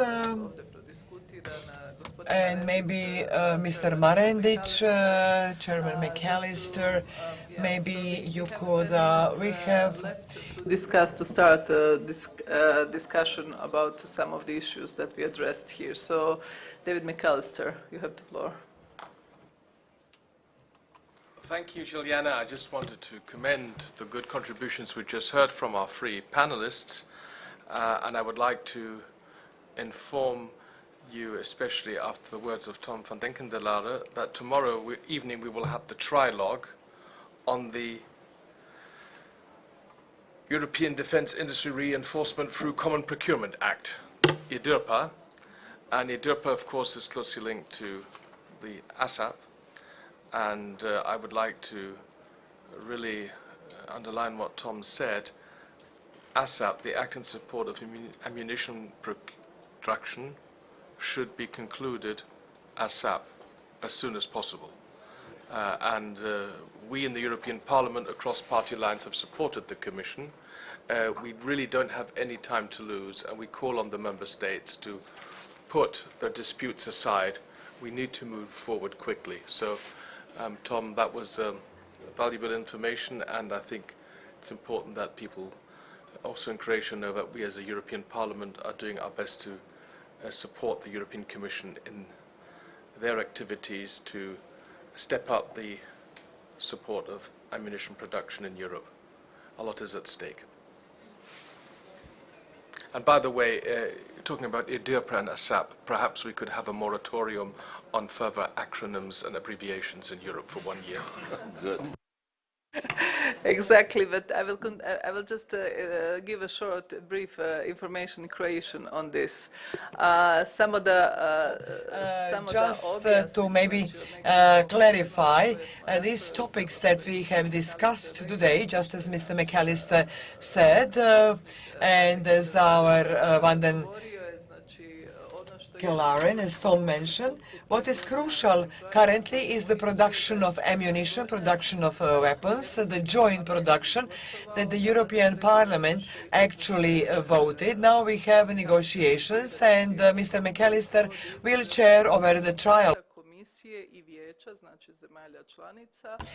And about this joint view on the production of ammunition, and this is the crucial, and this is why we actually have this conference, that the representatives in national parliaments are aware of the debate, of the discussion that we are actually currently conducting in trialogues on a European level.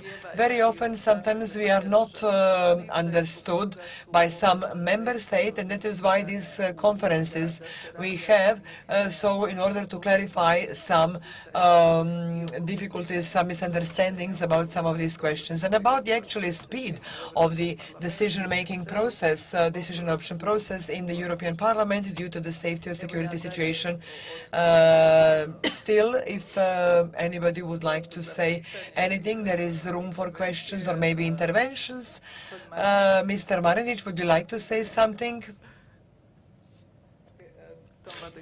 So, Tom van den Kendelare, Mr. Klich, because you're in a very privileged position, I think, to both consider NATO seen from Poland and the EU.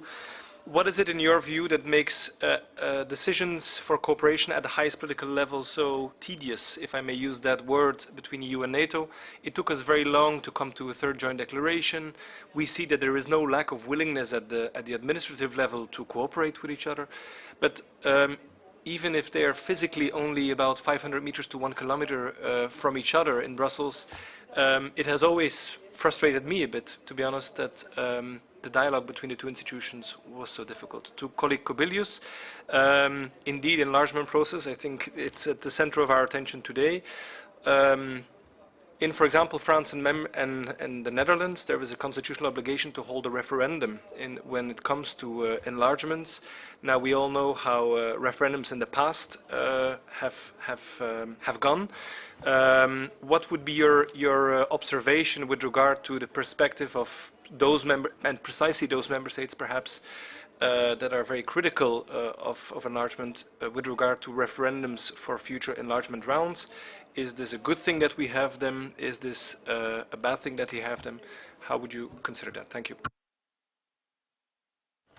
As a Minister of Defense, I advocated between 2007 and 2011, for the institutional cooperation between both organizations, not only because of such a short distance between headquarters of both, but because of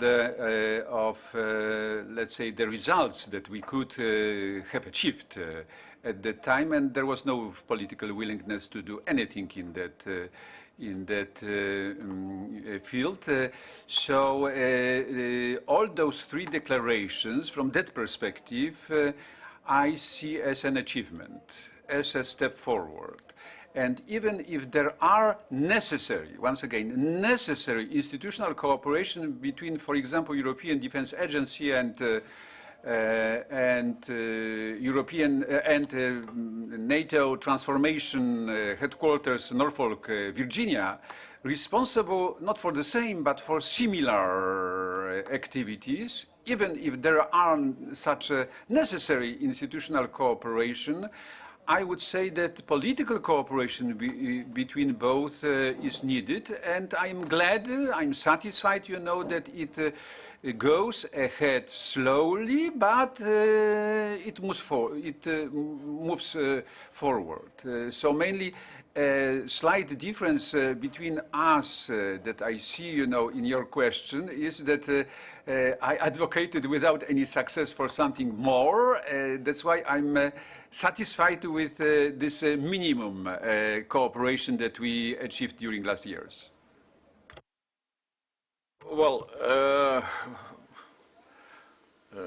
answering your question, what I can say, really, we have an interest, both French and Belgium, authorities should look into how to have an interest in enlargement.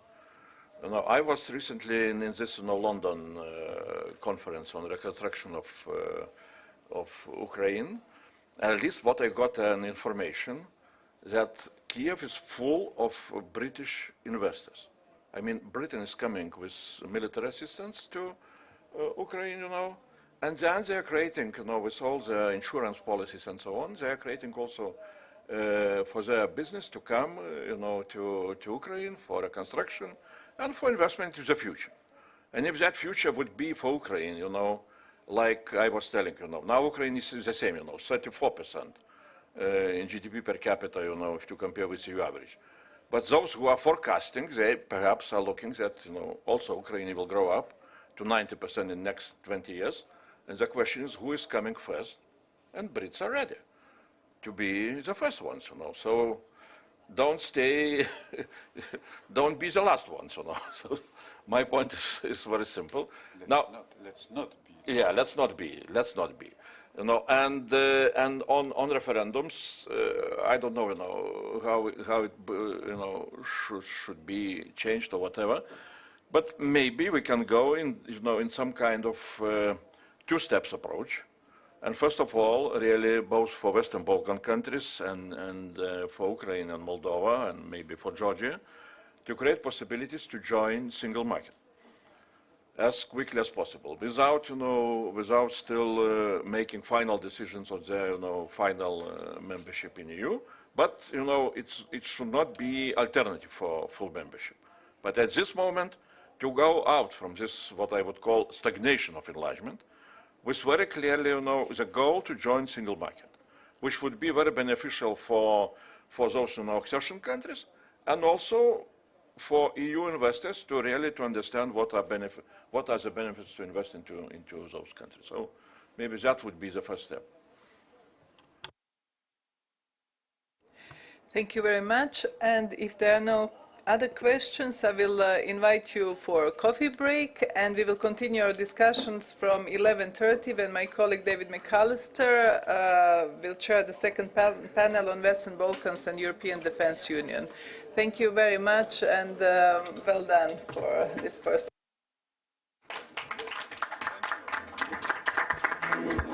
Good. Everything depends on the chair. Yeah.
So, ladies and gentlemen, dear guests, I would propose that we continue with the second panel this morning under the title The Western Balkans and the European Defence Union, and I have the honour of chairing this second round, and I am joined by Zdravka Bušić. She's a member of the Croatian National Parliament, and she's also a member of the Croatian delegation to the NATO Assembly and to the Parliamentary Assembly of the Council of Europe. Then we have Mr. Slobodan Marendić. He is the chief of the police department here in Split, so we better all behave. And finally, we have Professor Sven Simon, my dear friend and colleague from the EPP from Germany. He's a member of the Foreign Affairs Committee, but also our coordinator in the Constitutional Affairs Committee, AFCO. Before giving the floor to each of you, I would just like to make some opening remarks. As we have heard from a number of speakers, Andreas Kubilius and others were referring to this, we are at a critical juncture in European history. Power politics has returned with a vengeance, and territorial defense is also back on the agenda. US President Biden has experience in the conduct of foreign policy, values us Europeans as the US closest allies, and has reinforced the American engagement for European security. And just standing outside, it was good to see a US aircraft carrier hovering here in Split. But there will come a time when we might need to be more proactive in guaranteeing our own continental security here in Europe, and also for the stability of our own and our immediate neighborhood. With the strategic compass, which a number of speakers have already referred to, which was adopted last year in March, the 27 member states have set out a joint vision for the European Union's common security and defense policy in the next 5 to 10 years. In my impression, it does give us a direction to the multitude of European defense initiatives and generates a dynamic in which the European Defense Union can be completed. One central pillar of the strategic compass is the chapter on partnerships. After all, collective European security and defense is not a viable concept without engaging our partners, first and foremost those in our immediate neighborhood. And this is where the Western Balkans come into play. This region holds a unique position in Europe, bridging the East and the West, serving as a crossroad of cultural, historical, and economic ties. The Russian war of aggression against Ukraine has prompted the EU to reprioritize its neighborhood and enlargement policy. The new geopolitical realities require us to strengthen our multifaceted ties with the accession countries. This means, among other things, also to ramp up our sectorial cooperation, for example, on the single market, but also on security and defense. So, we are where we stand. I would now like to open up the floor to our three panelists. May I just, at the end of my introductory remarks, say one thing. This was my first visit, probably like many other colleagues, to Croatia in this year, 2023. And it was amazing yesterday to fly from Munich to Split and not having to show your passport. And then you go to the shop at the airport and you buy a coffee, and you are now paying in euro. I just want to say here, to have joined the Schengen cooperation area and to have introduced the euro is a huge success for Croatia, and it's a huge success for the Croatian government led by our friend and former MEP Andrej Plenković. I can only commend Croatia for this achievement. I know how difficult, how hard work this was, and I would like to congratulate Croatia and the HTZ government. Please continue your good work. These are two significant signs which at least make visitors from Germany and other countries extremely happy when entering Croatia. Well done. So, and now I give the floor to our panelists. Please keep your contributions between 5 to 10 minutes, and the first is Zdravka Bušić. You have the floor, madam. Thank you. Thank you very much, Mr. McAllister. Thank you very much for the words, for the kind words that you have for Croatia. Well, I wanted to speak in English, but I think it's since you are in Croatia and since we are in Croatia, and thanks to Zovko, I will switch my introduction and my remarks into Croatian. Yeah, many things have been Many things have been said today, and I'm going to keep up the tone. But from the political point of view, discussing the relations between the European Union and Western Balkan countries have been intensified and encouraged by the impact of Ukrainian war. This is familiar to all. Complying the opinions within European Union policy is really much more important, and we have heard that today also. Although we showed the strength and resilience in responding to crises within the last few years, and although we showed unity in condemning Russian aggression, we are aware that we need continuous and flexible political, economic and charity engagement. When we are talking about safety and defense, the most important is the Union, and we have heard this today even from our Minister of Defense. The Republic of Croatia contributes and supports the perspective of the Western Balkan countries, because we think that the future of the Balkan is actually the secure and safe future of the Western Balkan countries can be found exclusively within the European Union. In this context, we are overviewing the situation in these countries. Although the preparation for integration of European structure and membership in the European Union, adopting the European standards for all these countries, but regardless how challenging and demanding this is, we have to focus on all these conditions that are a guarantee that these countries are going to be worthy of the European Union membership. Just for a moment, I would like to focus to the problems. Let's be open when talking about these countries. Let's look at them more closer. They are politically insecure. They have organized crime and corruption. These are huge obstacles to democratic stability and rule of law, to the economic development and development of civil society. Unfortunately, these illegal migrations additionally worsened the situation. So, joining the European Union and the possibility of these countries to develop is extremely important, and we have said this today several times. Mrs. Zovko emphasized this factor as well in the European Parliament, and she indicated this problem a lot. Of course, economic prosperity of these countries and improvement, we cannot speak about prosperity yet, but economic improvement is a precondition to develop democratic atmosphere in these countries. For example, the development of modern networks and infrastructure is much needed, and we encourage foreign investors and we support them in focusing to these countries.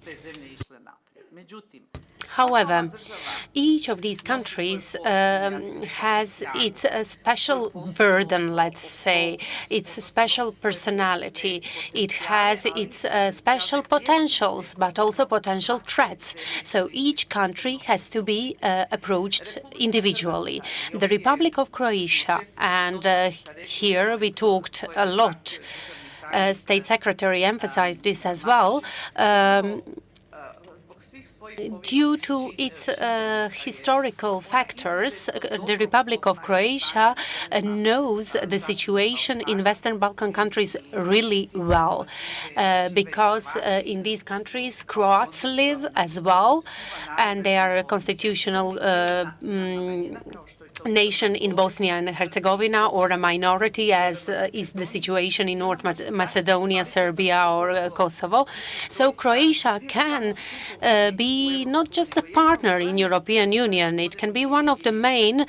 Mr. Kubilius said this in his speech. He said how important Croatia is in this process. Croatia is one of the main actors that can provide its greatest contribution to the European Union when we are discussing this issue.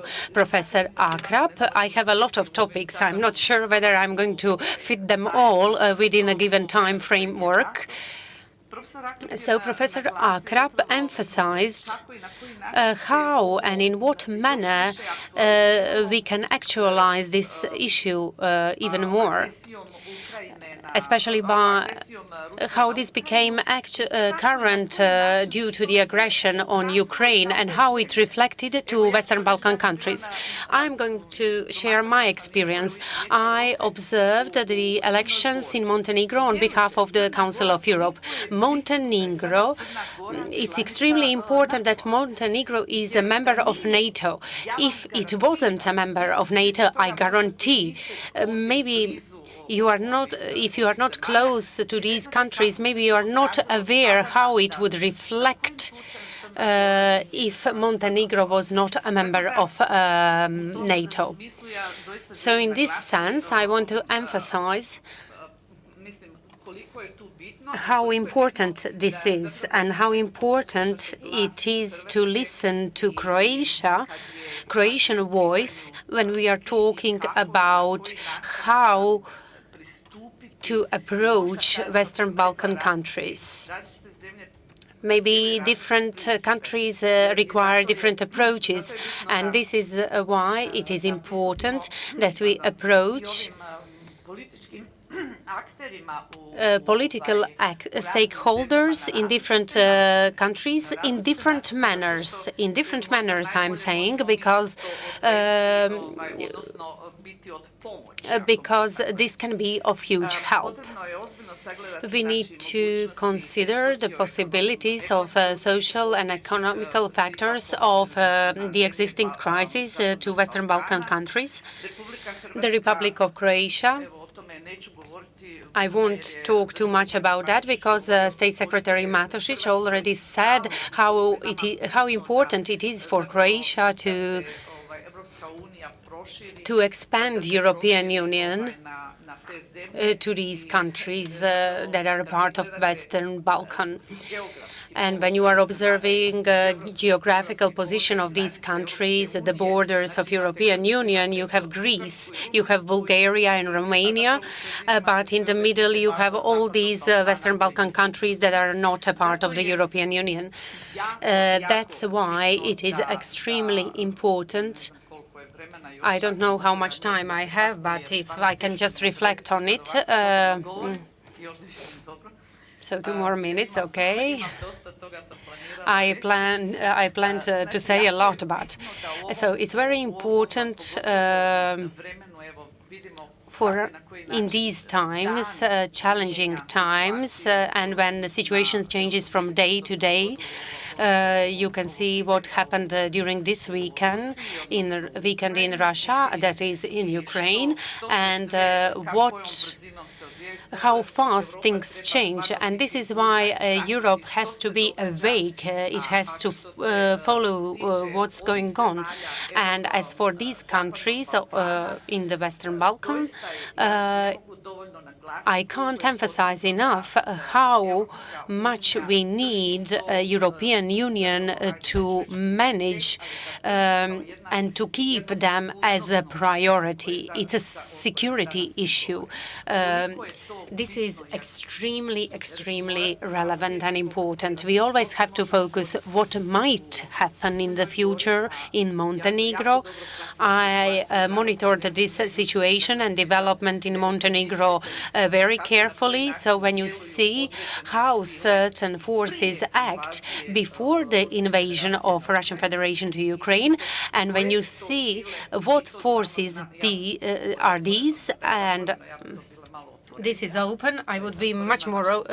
This is open meeting, and I would speak more frankly if it was closed. Well, yes, we all know, but I would like to appeal to Mrs. Zovko to have meetings, maybe closed meetings with our European Union friends, so we can speak more freely. Because, as Mrs. Zovko said, we know what the situation is like here today. We have to be careful about Bosnia and Herzegovina and how this state functions. We are thankful to European Union because now we have the situation that at least federation can function. The situation is actually so fragile. It's an area that is really, really sensitive, and it can the things can change within one day. And the situation can go completely wrong. So what we need is to be careful and to monitor the situation. We have to be aware of what is happening because European security, we will have the security if Western Balkan is secure. Croatia is the most responsible here because it can contribute the most, and this is why I would like to thank to Ms. Zovko for organizing this conference. I hope this is just the first of conference and that we are going to continue this work. So maybe please do consider this idea of making it a bit more closed. I know that we have ex-ministers of defense with us as well, so it's important for us to speak more freely about this topic. Thank you.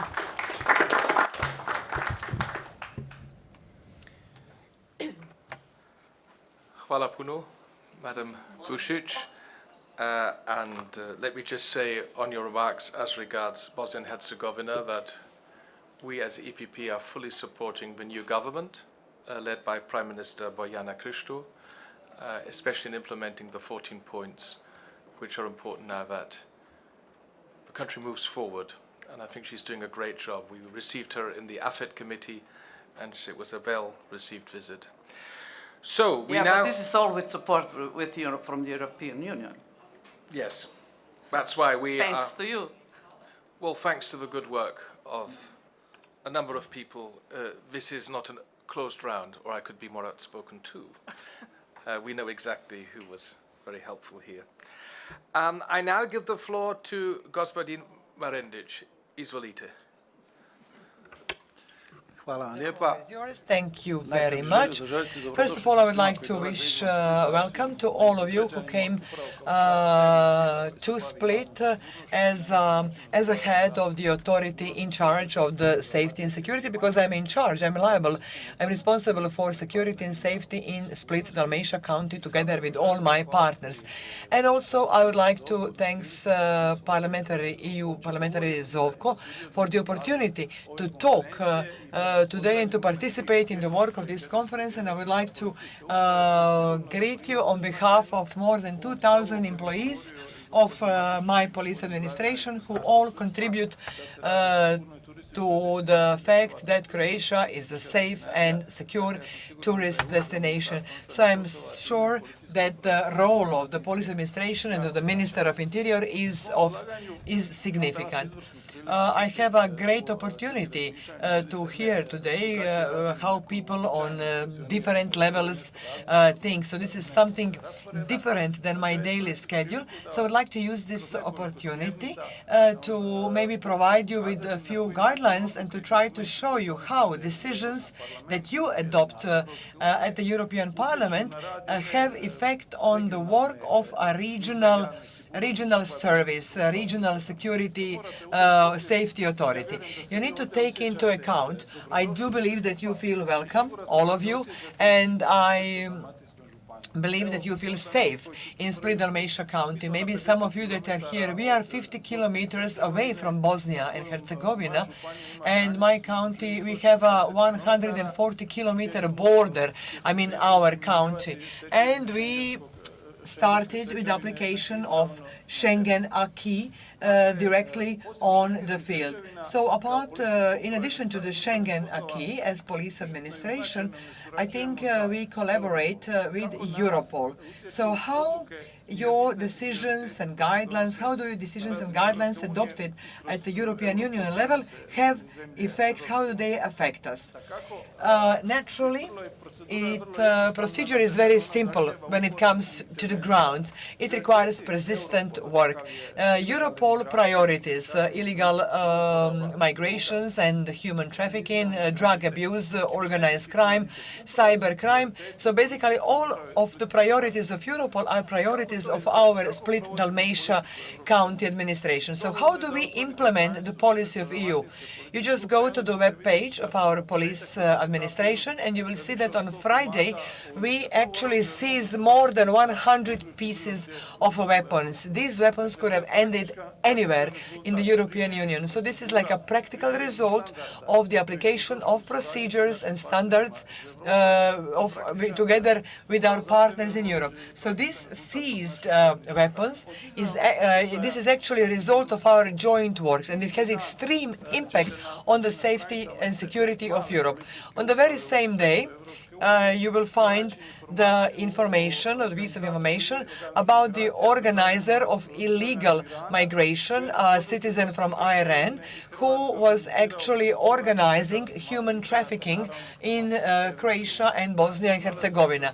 Today he is at our detention center in accordance with all the procedures, and we are of course respecting he, as a perpetrator, is waiting for the decision of the Republic of Croatia. So there are a lot of reflections, resoundings, echoes of your decisions that you adopt in Brussels that we actually implement here in the, as we like to say, the most beautiful city in the world. So we try to help in implementation of the safety policy from Brussels and on the wider area of the Republic of Croatia. And this direct contact with Bosnia and Herzegovina is an opportunity that we also participate in creation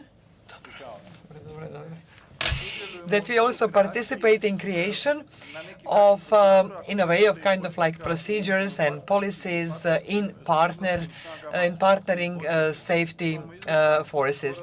We have an excellent memorandum of cross-border cooperation with Bosnia, and we jointly developed some procedures in fighting against illegal migration, and our cooperation with cantonal administration is very good, and it is probably one of the models that we will continue to work on and apply all the European guidelines. So the support of Croatian Parliament and Croatian government is very important to us. Now we have a police.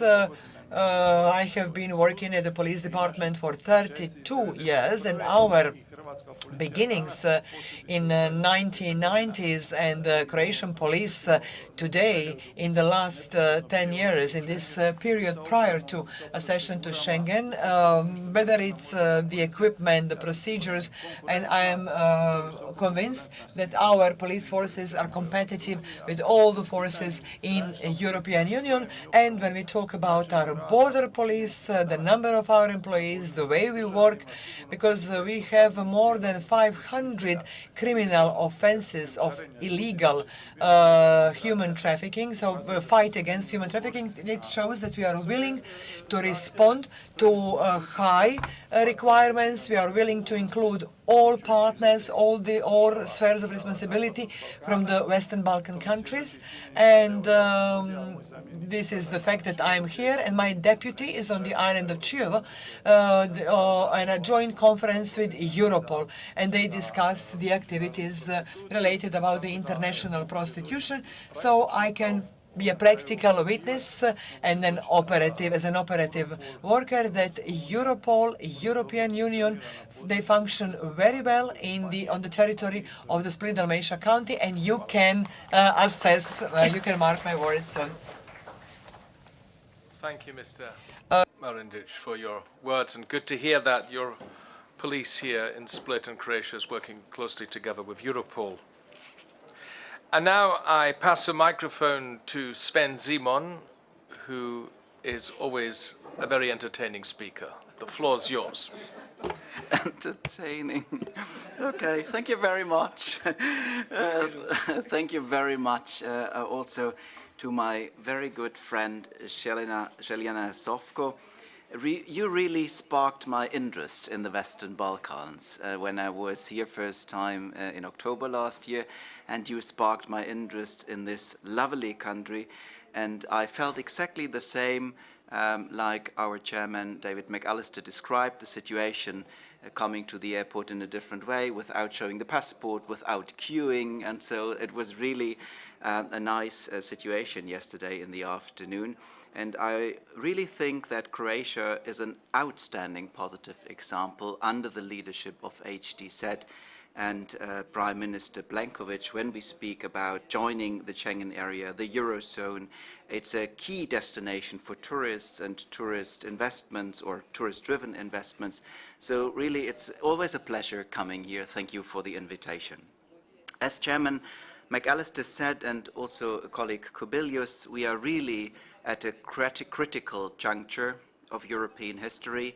And I think it was clear, and it is very timely, this conference, it is clear that the Russian aggression against Ukraine has shown us that Europeans need the ability to defend themselves against threats.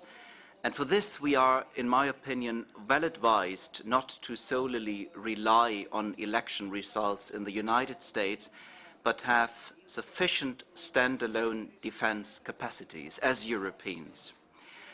And it is, I think, very clear that after the accession of Sweden and Finland to NATO, there are only 4 members of the EU which are not in NATO. So a European defense union, and I think my colleague Tom van Denken de Lara made that also clear, is not a replacement, of course not, of NATO or for NATO, but it is about the strengthening of the European pillar, as you said, within NATO. When we draft the program for the next elections for EPP, we of course were also discussing again about a military army, a European military army, and that would perhaps be, or is a vision, but that's obviously not the next step. But in order to facilitate that, we of course need a European defense industry with, I think, first, common procurement and lower the number of complexity, the number and complexity of weapons systems in use by European militaries. That I think is our disadvantage to the United States. Today, European taxpayers do not benefit from economies of scale, since we have 27 national defense ministers which negotiate with 27 national contracts with manufacturers, and this of course decreases lot sizes and purchasing power of the Europeans. And I think it is a luxury that we can no longer afford, given the need for timely ramp up our defense industrial capacities with a view of arming Ukraine and ourselves in the future. Secondly, beyond procurement, the European Union should also gain the ability of forming units under joint European command. We already have the experience of Eurocorps, EU battle groups, and many other multinational units, and it is a positive step that this will now be expanded to a rapid deployment capacity. The European Union, and I'm deeply convinced of that, needs to be able to respond quickly and decisively also in evacuation scenarios when we think about the situation in Kabul or Khartoum or when our security interests are threatened. Third, to achieve such a defense union, and that is perhaps also why I was invited as coordinator in the Committee for Constitutional Affairs, we need a reform of the treaties to enable procurement from the budget. We started with the European Defence and Industry Reinforcement Act, but we need to, if we want to have further develop this procurement from the budget, a joint defence or a joint competencies, and that is why we are working in the moment on the so-called Article 48 file, namely proposals from the European Parliament for amending the treaties. When we now speak about enlargement on the Western Balkans and the Defence Union, I think that the countries of the Western Balkans, as they are mostly EU candidates, could and should be invited to participate in the joint procurement and command structures. This applies in particular to North Macedonia, Albania and Montenegro, who are already NATO allies and therefore deeply integrated into the Euro-Atlantic military framework. Serbia, of course, is a more difficult case given its special relationship with NATO after the 1999 bombings of the country in response to its war crimes in Kosovo.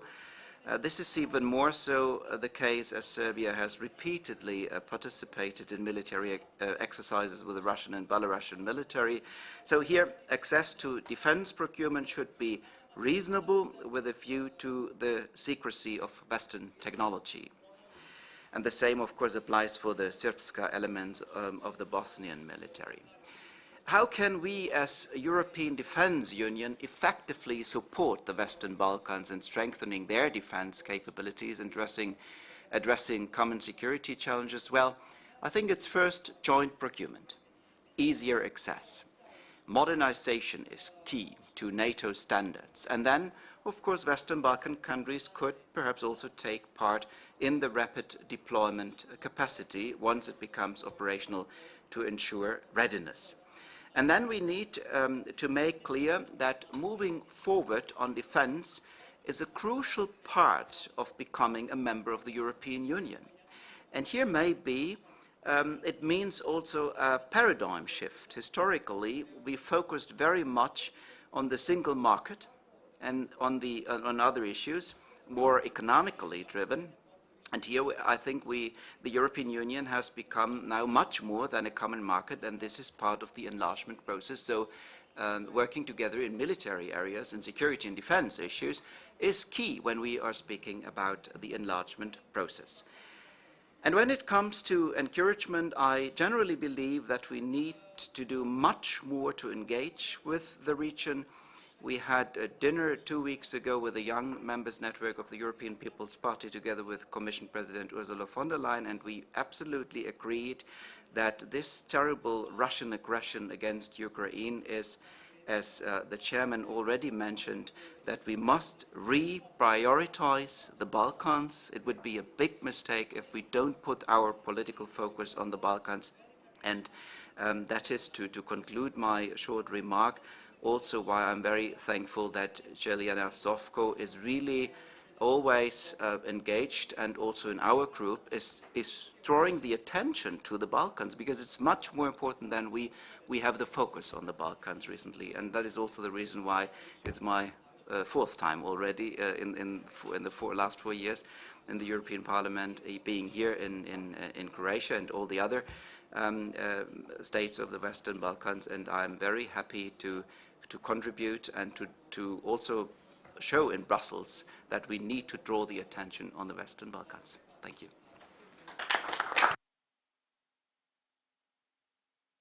Thank you, Sven, for your contribution, also for putting all these issues in a constitutional context. We now have a couple of minutes left for the debate. Please, if you would like to take the floor, please indicate so, and then I'll be happy. I would just like to make a final comment I would agree absolutely with Sven Simon that in dealing with the 6 Western Balkan countries, it's always important to listen carefully to what the Croats have to say, because the Croats know this region best, simply because they've been neighbors all this time and can perhaps give us more detailed information about what's going on. And I would like to also underline, because we're talking about security and defense, European security and defense, with a view to the Western Balkans, that during the Croatian presidency of the Council in 2020, the Croats moved many files forward as regards PESCO, CARD, the European Defence Fund, and also EU-NATO cooperation. So, we begin with Bogdan, please. Let me totally agree with moving forward the concept of European Defence Union. This is the future, and there is no contradiction between this concept, if implemented, and the cohesion of the alliance. No contradiction at all. But let me mention also, at the same time, that I perceive the concept of European army as completely artificial without any content. Of course, it is one of 2 concepts that during the conference on the future of Europe was tabled and discussed and finally recognized by European citizens and as one of the most popular topics during this on the agenda. But we don't have the NATO's army. We have national contingents that are contributions of members of the alliance. So what is the reason that the European Union, not being a defense alliance, could have such a European army? Would it mean that on Mondays soldiers would use European uniforms on Mondays, Wednesdays and Fridays, and on Tuesdays and Thursdays, maybe during weekends, they would use national uniforms? There is a contradiction within this concept, so I cannot understand, this idea, although I know also my colleagues from my party, as former President Bronisław Komorowski, that was in favor of this European army. By the way, not only himself in Poland, also Kaczynski used this term once, as the future of European integration. But it is a mistake, to use this concept as the realistic concept, and I hope you know that we'll have some time to discuss this issue, at least within the European People's Party, not to be involved in this misunderstanding. It doesn't mean that I am against international units, international operational or even tactical or operational units like Eurocorps. No, they should be reinforced. They should be reinforced with every capability that they used on the disposal of the European Union, and this is the added value that we should push ahead. So these are 2 remarks I wanted to share with you.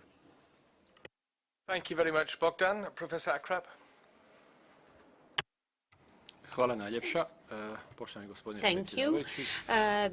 Htio bih ukazati na procese koji se I would like to indicate 2 processes that are already happening. Nordic countries, 5 of them, only Sweden is not a member of NATO alliance. So within Nordic defense cooperation, they are working strongly on integration of their defensive organizational army and human capacities in the sense of realizing joint capabilities of defense.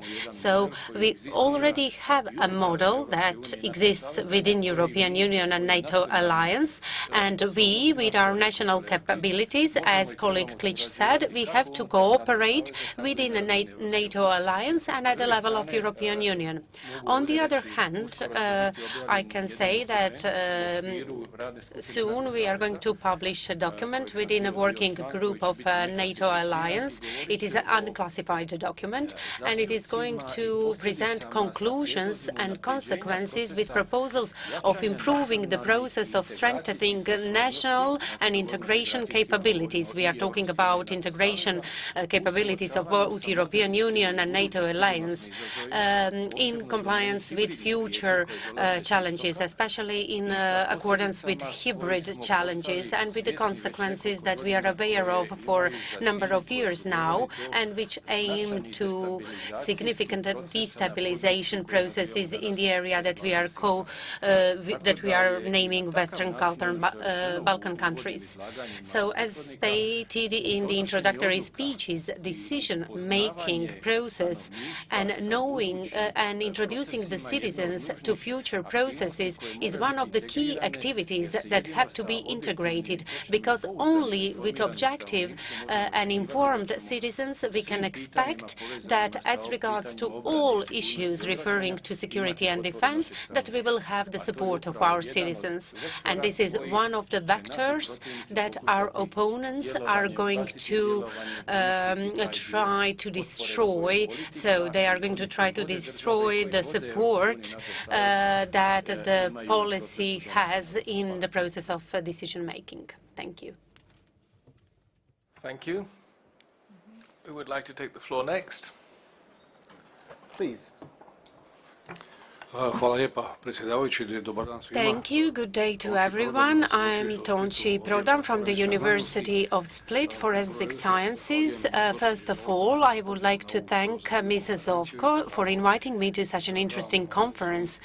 I would like to wish you also a warm welcome to all the members of Parliament and members of EPP, members in Croatian Parliament, and everybody in this room.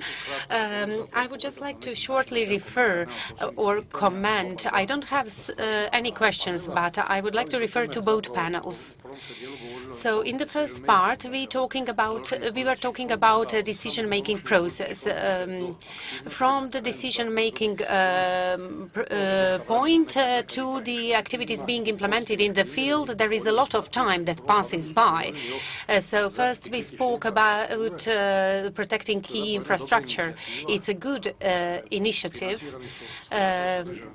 Certain funds were intended for that, and all water supply system owners, as we heard Mr. Schuta in the first panel, they ensured that these funds are also focused on cyber threats. The second part that refers to water resources protection. These are the most important resources that people have.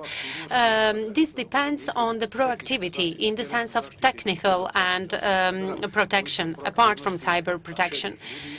So it depends on the activities of head people. In Split, we have a good example in the sense of security for citizens and for the people. The second part that I wanted to comment refers to what Mr. Akrap said. Apart from being a scientist and professional, he also spoke about important thing, and this is protection of media space. European Union started a very important initiative, considering that in the media space we have a new huge amount of disinformation, misinformation, everything that confuses the media space. And the decision makers in the European Union also finances, and these projects are in progress. and the projects aim to fact checkers, and this is a great initiative. So from the decision-making point to the implementation, it was a short period of time, so this is a good example of how everything can function efficiently and fast. And just one more short thing, considering that we are in split, my interest is terrorism and anti-terrorism, and I would like to focus on WU6, so Western Balkan countries. There is a good initiative. I participated in the work of the conference corresponding to this initiative, and I talked to my colleagues in all 6 countries of Western Balkan.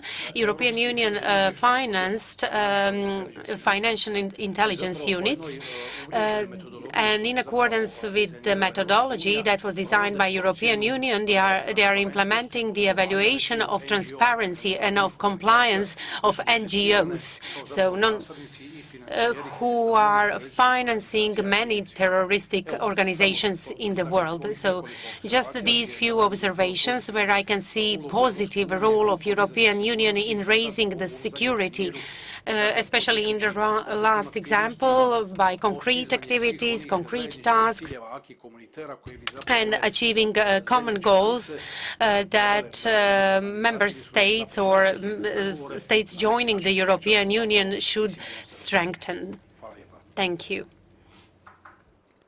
Thank you, Professor, for your contribution. Andreas Kubilius is next. Well, just,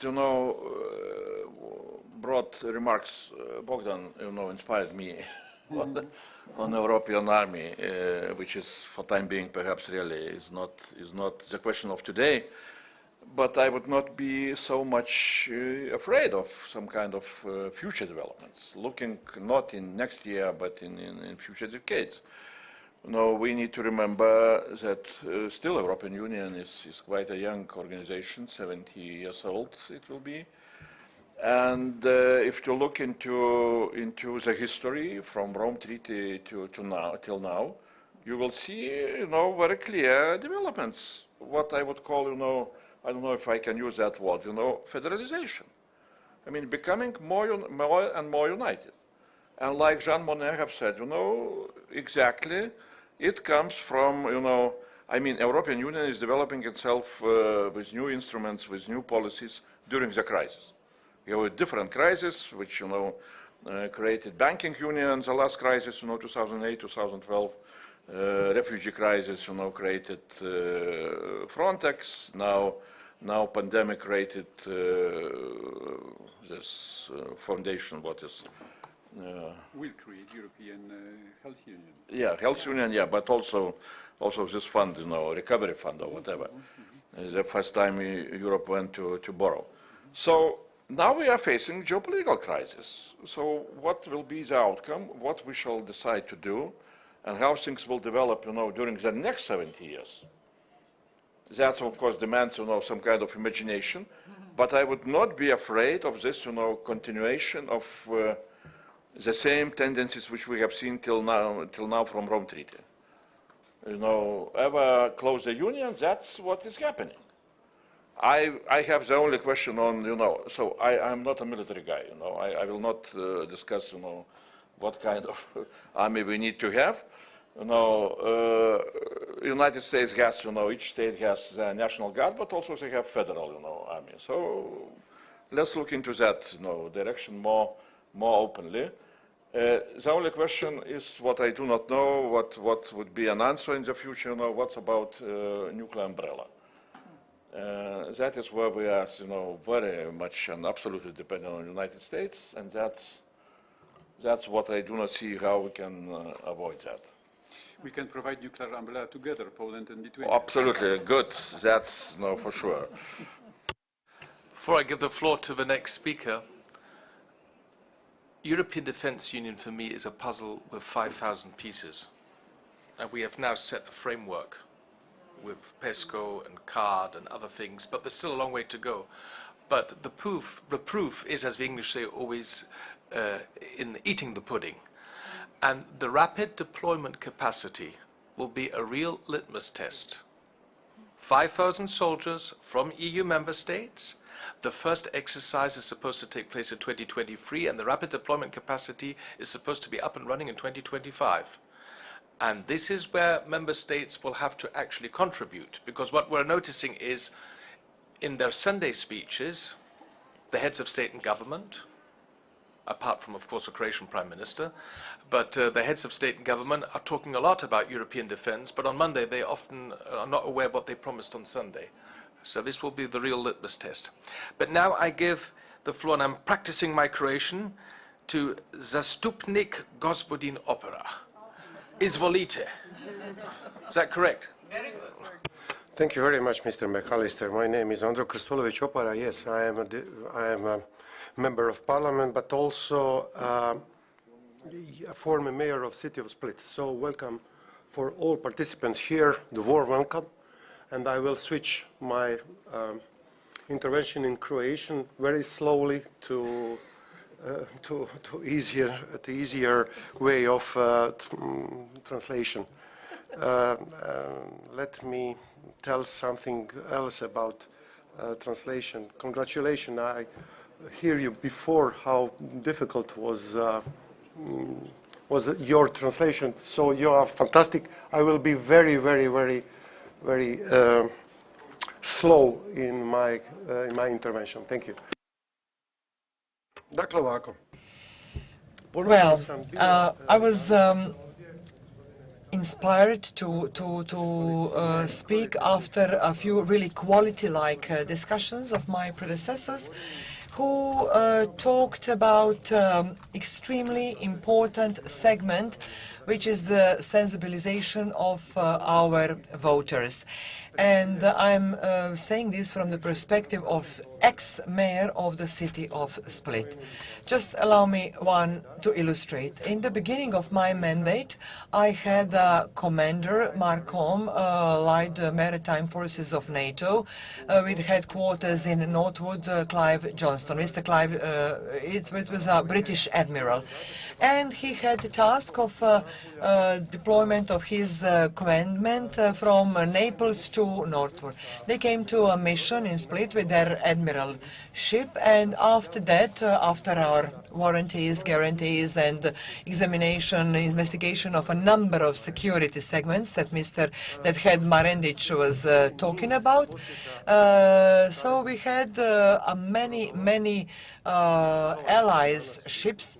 Just as today, we have the biggest air carrier in Split port. And then at that time, I said, and the media actually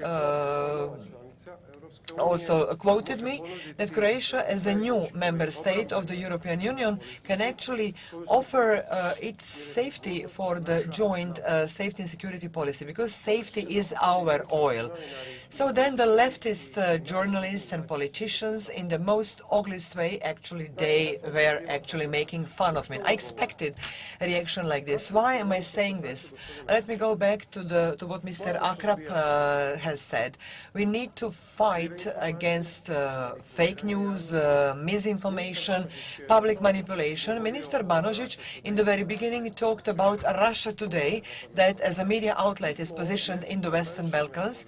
We are here at a very bordering area, and we are pressurized, so we are under the pressure of fake news all the time, regardless of the fact whether Russia Today is here or not. They have their people among us, and in spite of I'm going to be completely open, saying next, I'm a member of the Committee for Foreign Affairs of the Croatian Parliament. I'm also a member of the European policy. 20 days prior to commencement of the Russian aggression, together with my colleagues from the left spectrum, we tried to draft a declaration by which we would support Ukraine. They turned us down.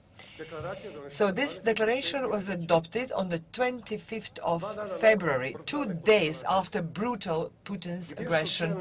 So where were the our heads of the opposition parties visited the president of the Republic of Croatia, who very openly caused the confusion in Croatia, saying that this is not our war.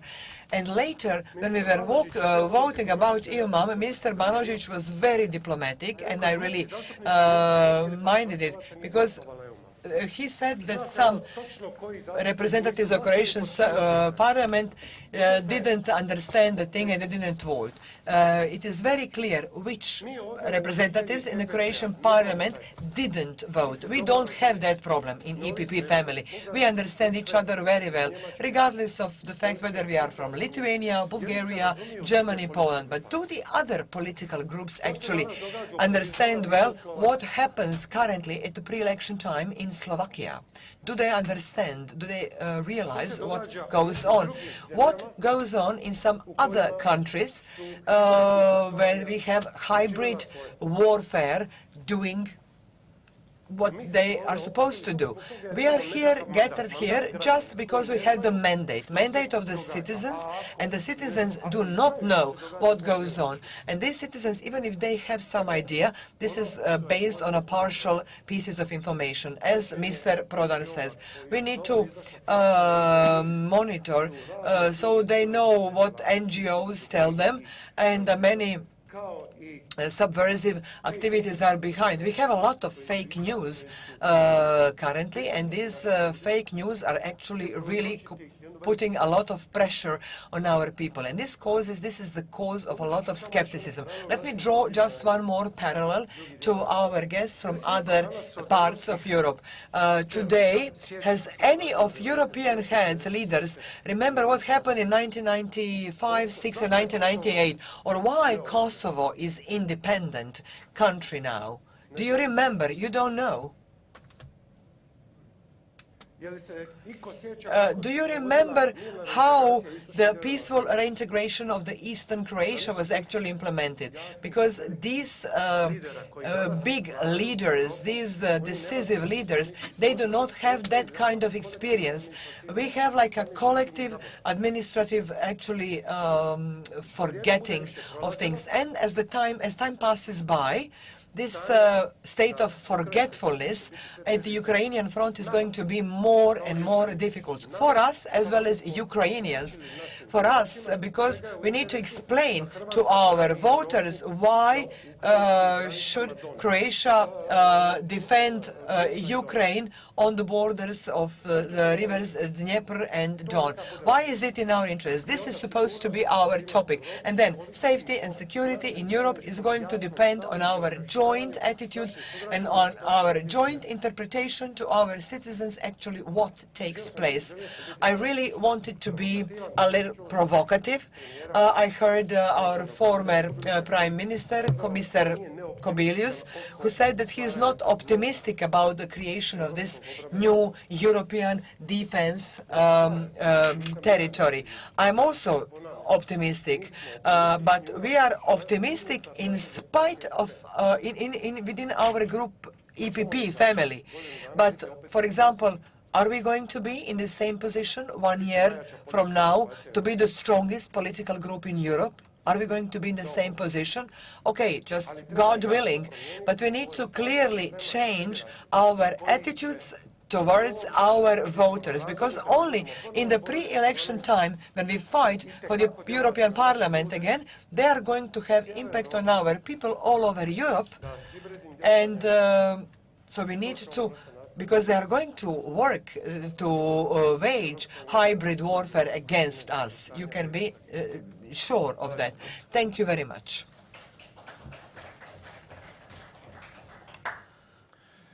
Thank you for your active contribution, Mr. Opera.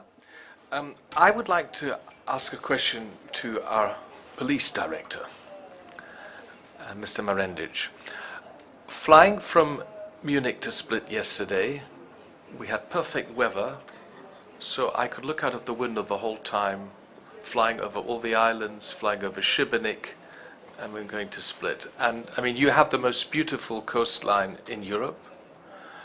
But while I was looking out the window, I was wondering, since Croatia has now joined the Schengen zone, your external borders are actually also our external borders of Germany. How do you manage as police to control this long coastline with all these ships and all these islands and all these bays? I mean, it's just incredible.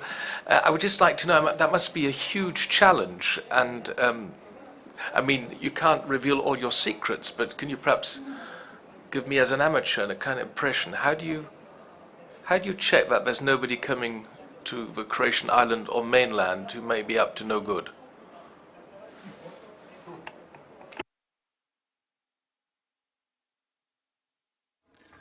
Surađujemo sa Italijom. We collaborate with Italy because we share the sea, we share the responsibility, and we share the procedures that we took over from European Union. We have a very strong maritime police forces, we have a coast guard, and we have one thing that helps us very much. This is availability of information of all European police forces, and through Europol, the Interpol, so we know what the security priorities are. So we have a really fast exchange of information. Sometimes we do compensation measure or border measures, but I do believe that we contribute significantly to the safety and security of European Union.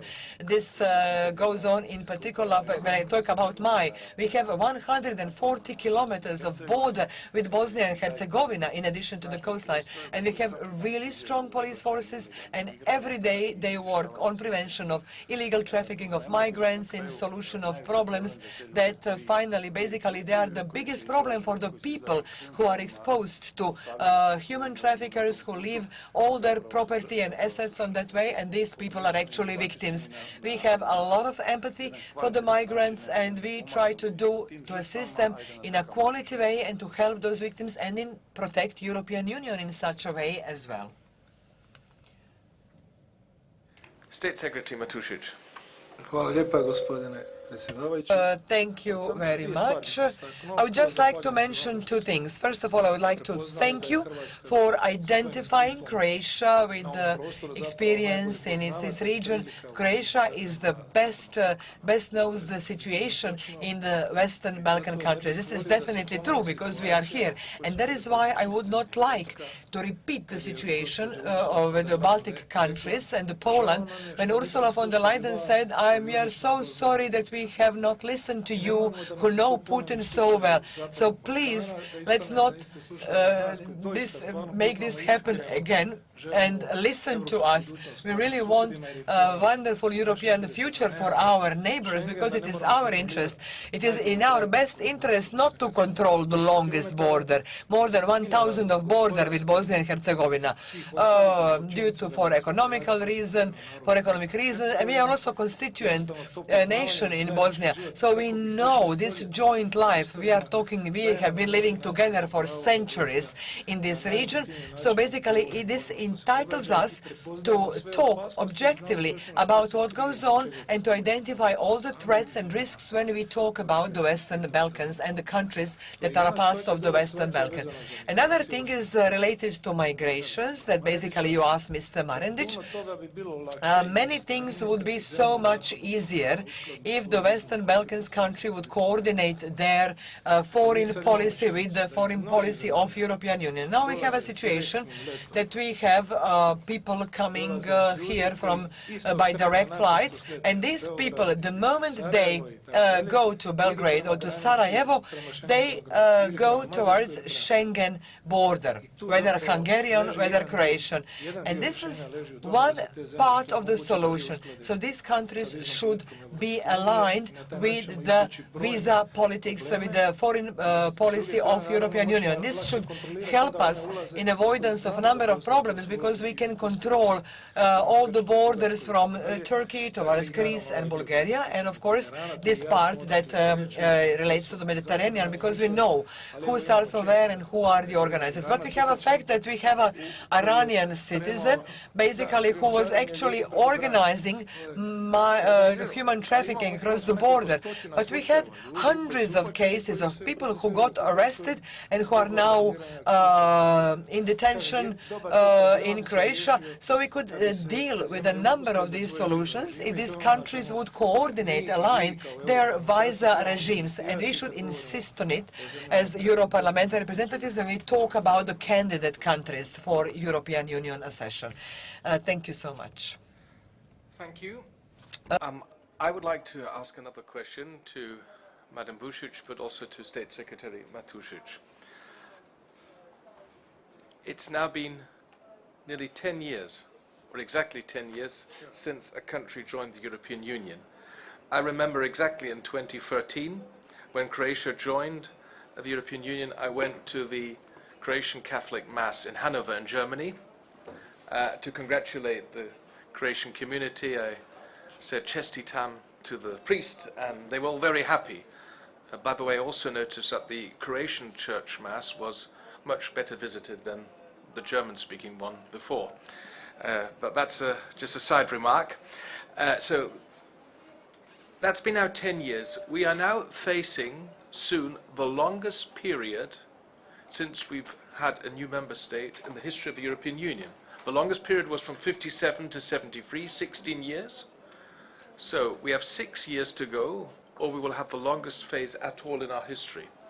Now my question is, we have heard Ursula von der Leyen, we have heard Charles Michel, we have heard Emmanuel Macron, we have even heard Olaf Scholz, all talking about giving enlargement new momentum.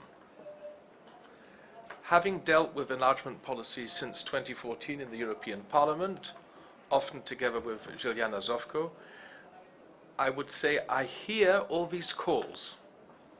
But when it comes to the 6 Western Balkan countries, what does that actually mean? How can we now move things forward? We have seen the opening of accession negotiations for Albania and North Macedonia. We've seen the visa liberalization for Kosovo. We've seen EU candidate status granted to Bosnia and Herzegovina. But what's next? And what can Croatia, with all the experience you've had as an enlargement country in this part of Europe, like Andreas in his part of Europe in 2004, what concrete advice would you now give member states? I mean, I don't want to go into the nitty-gritty of the Bulgarian, North Macedonian controversy, but it's just, we hear all these speeches, let's go, but what could actually be the next steps?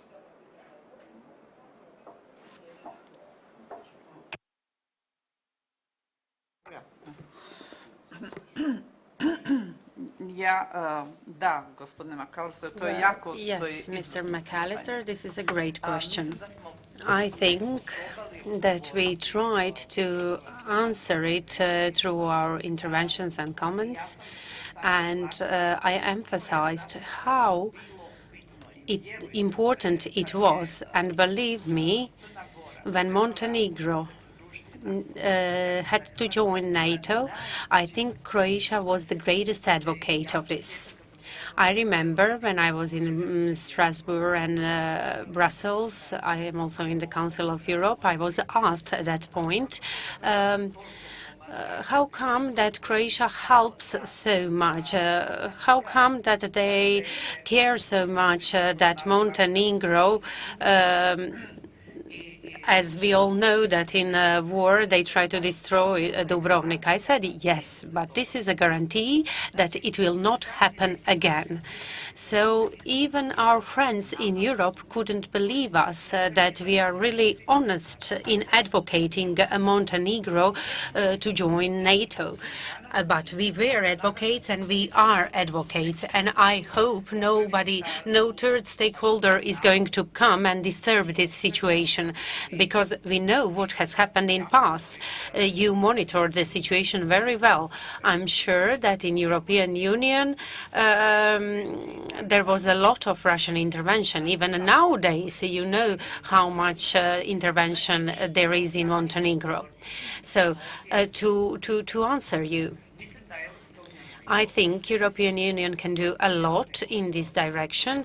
Colleague Matosic said that the problem is the migrations. We don't want to, point to certain countries, but we all know how migrants can come, like direct flights to Sarajevo. So how people can enter a country and directly go to their goal countries. So how to reach European Union. It's not easy. Our colleague Marendic spoke about how we defend the borders. You said that the external border of Croatia is the external border of European Union. That's right. So help us, please do help us defend the border with, for example, Bosnia and Herzegovina, because as Mr. Matosic said, we have over 1,000 kilometers of the border. It's not easy when you observe the configuration of Bosnia and Herzegovina. It's not easy. Mr. Maredic said he has 140. But the whole Croatian border with Bosnia and Herzegovina has over 1,000 kilometers. These are mountain areas, and they know very well, and our police knows as well, how to defend the border. I think Croatian police service, not just Split Dalmatia County, but in general, is very efficient in defending the borders. This proved to be right. I could give you many answers to these questions, because there are many things that we could discuss in this context. But I think even today we proved, Ms. Željana Zovko proved that we have to, how we should aware relevant factors. It's different to make reports and send people to fact-finding missions, but this come to a country, here it's professors, here it's experts on security, such as Professor Akrap. Thank you. So to hear all of them, it's extremely important, and this will encourage you to act within External Affairs Committee, and to make you. This will make you aware, and it will help you make other colleagues aware of the situation. This is why it is important.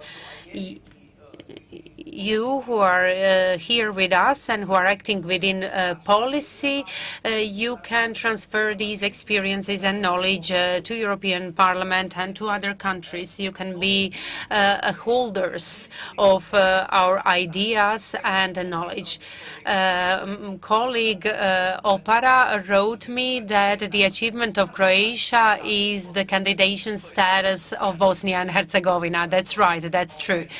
We emphasized this several times, and our colleague Željana also emphasized that, and our Prime Minister worked on it. But this is what I have been talking about.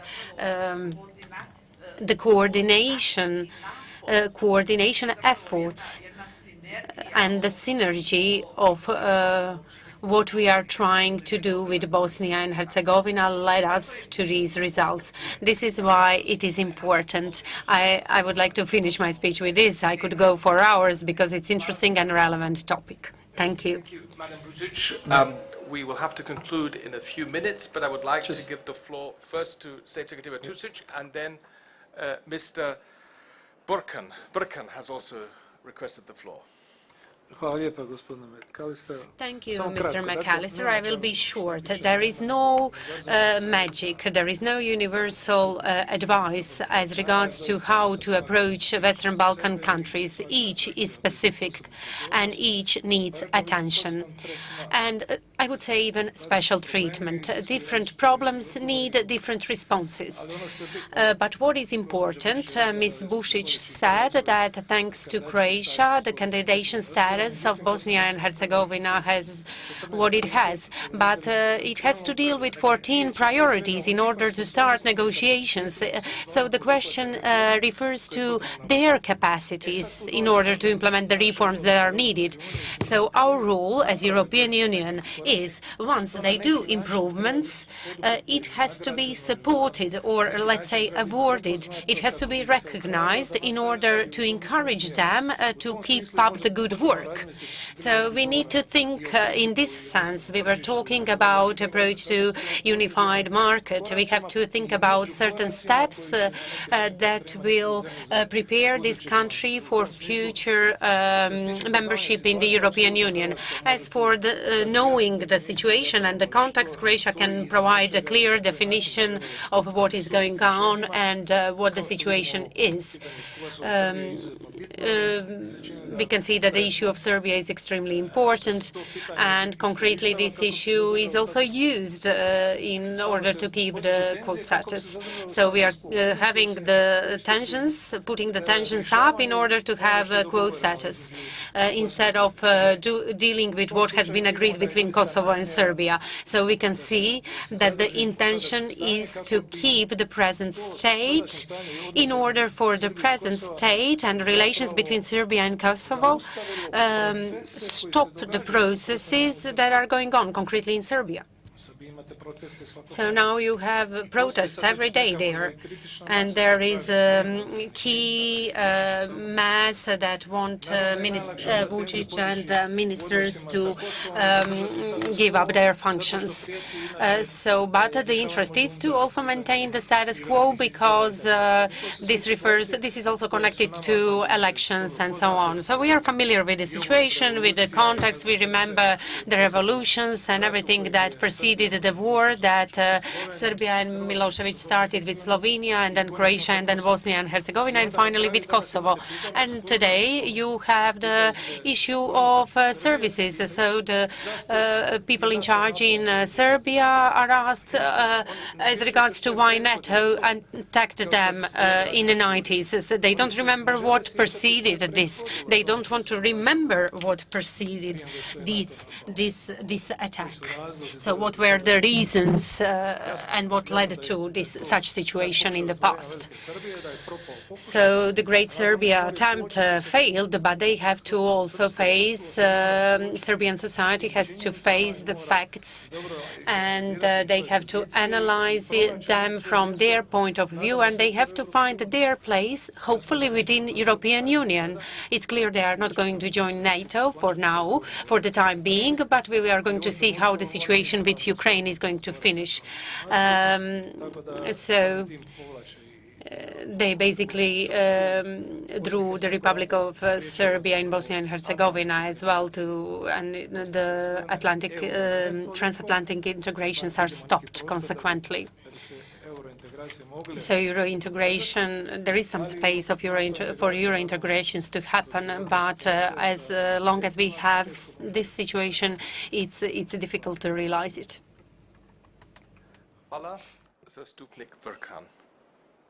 Thank you very much, Mr. McAllister.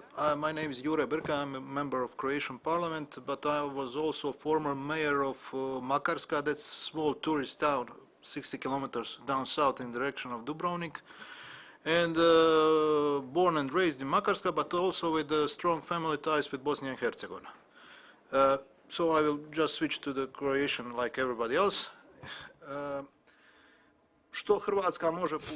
What can Croatia do in the sense of expanding European Union? Very little, but in cooperation with European Union can do a lot, especially if they are going to listen to Croatian experience and Croatian knowledge.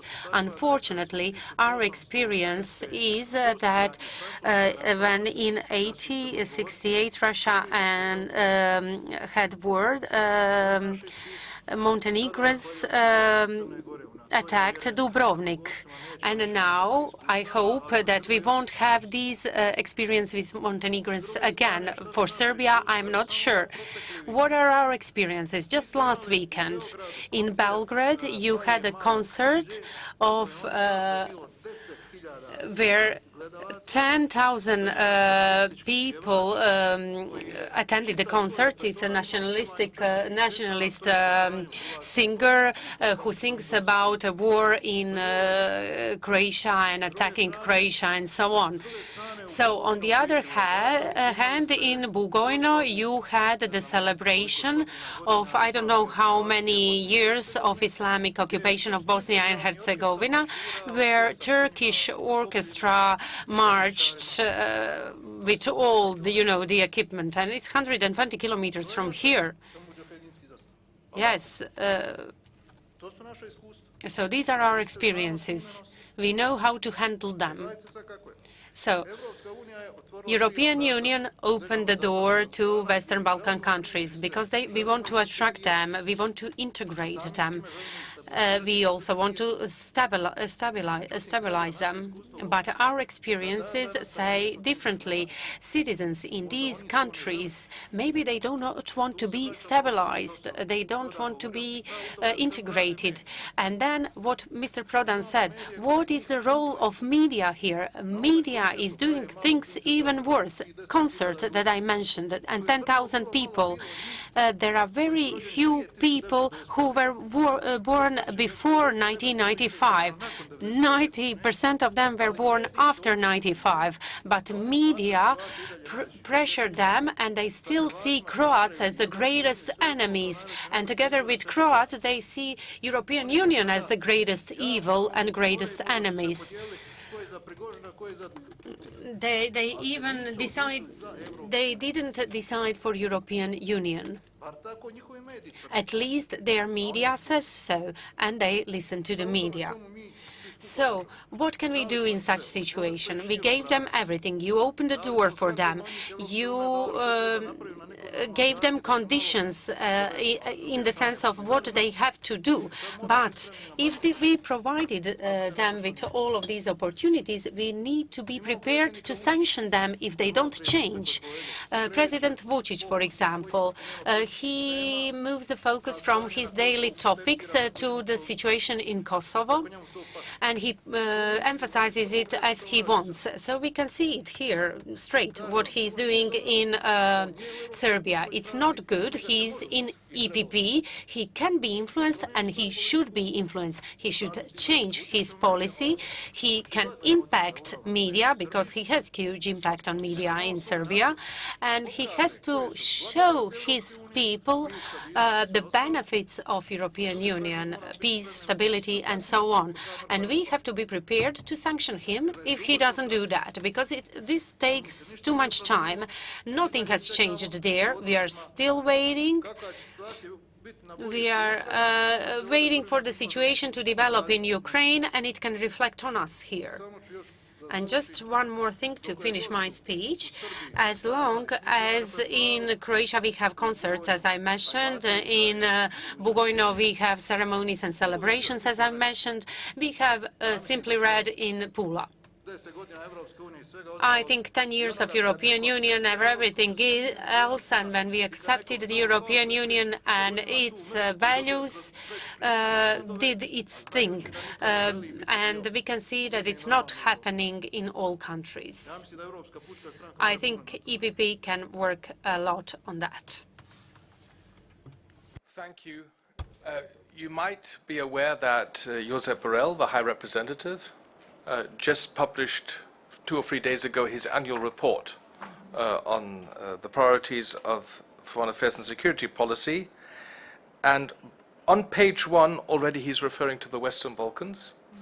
And he writes on page 2, Albania, Montenegro, and North Macedonia aligned fully with EU foreign policy, including sanctions on Russia, while Bosnia and Herzegovina significantly increased its alignment. Kosovo voluntarily aligned with those measures. And then the text continues. So I think we all know which of the 6 Western Balkan countries has to do its homework. And we all are deeply regret that Serbia in the moment is not aligning with foreign and security policy of the European Union. I would like to thank our panelists for the input, and I would like to thank you all for your discussions. Željana Zovko will have the final word to say some concluding remarks, because I am one of the attendants today, like Sven or Andreas and Bogdan, who do not speak Croatian and English at the same time. I would like to thank the 2 ladies in the cabin for the excellent interpretation. You really at least made my day, because I was able to follow every single contribution, even though some Croatian speakers sometimes are very quick in their comments. And now I hand over to Željana. Thanks once again for organizing this, and we're all looking forward to coming back for the group conference once again in Split. In September. And we will all tell our colleagues how beautiful it is here. Thank you very much, David, and thank you all for coming to beautiful Split. I think it was not so difficult. Once you are in Split, you will always return, as Professor Sven said. Thank you, Andreas Kubilius and Tom van der Kandelaren. For you, this is the first time, and for me, it's a great achievement that for you. But first time for you, and I hope that it will be more and more time that you will come back. And this open the new chapter in our relations and in our friendship as well. Then now you will understand me much better. Bogdan Klic has a long history and story about Split, and I'm so grateful for you as well to be here. So, but most of all, I thank my dear colleague and the chairman of Foreign Affairs Committee, David McAllister, who is a great entertainer. As well.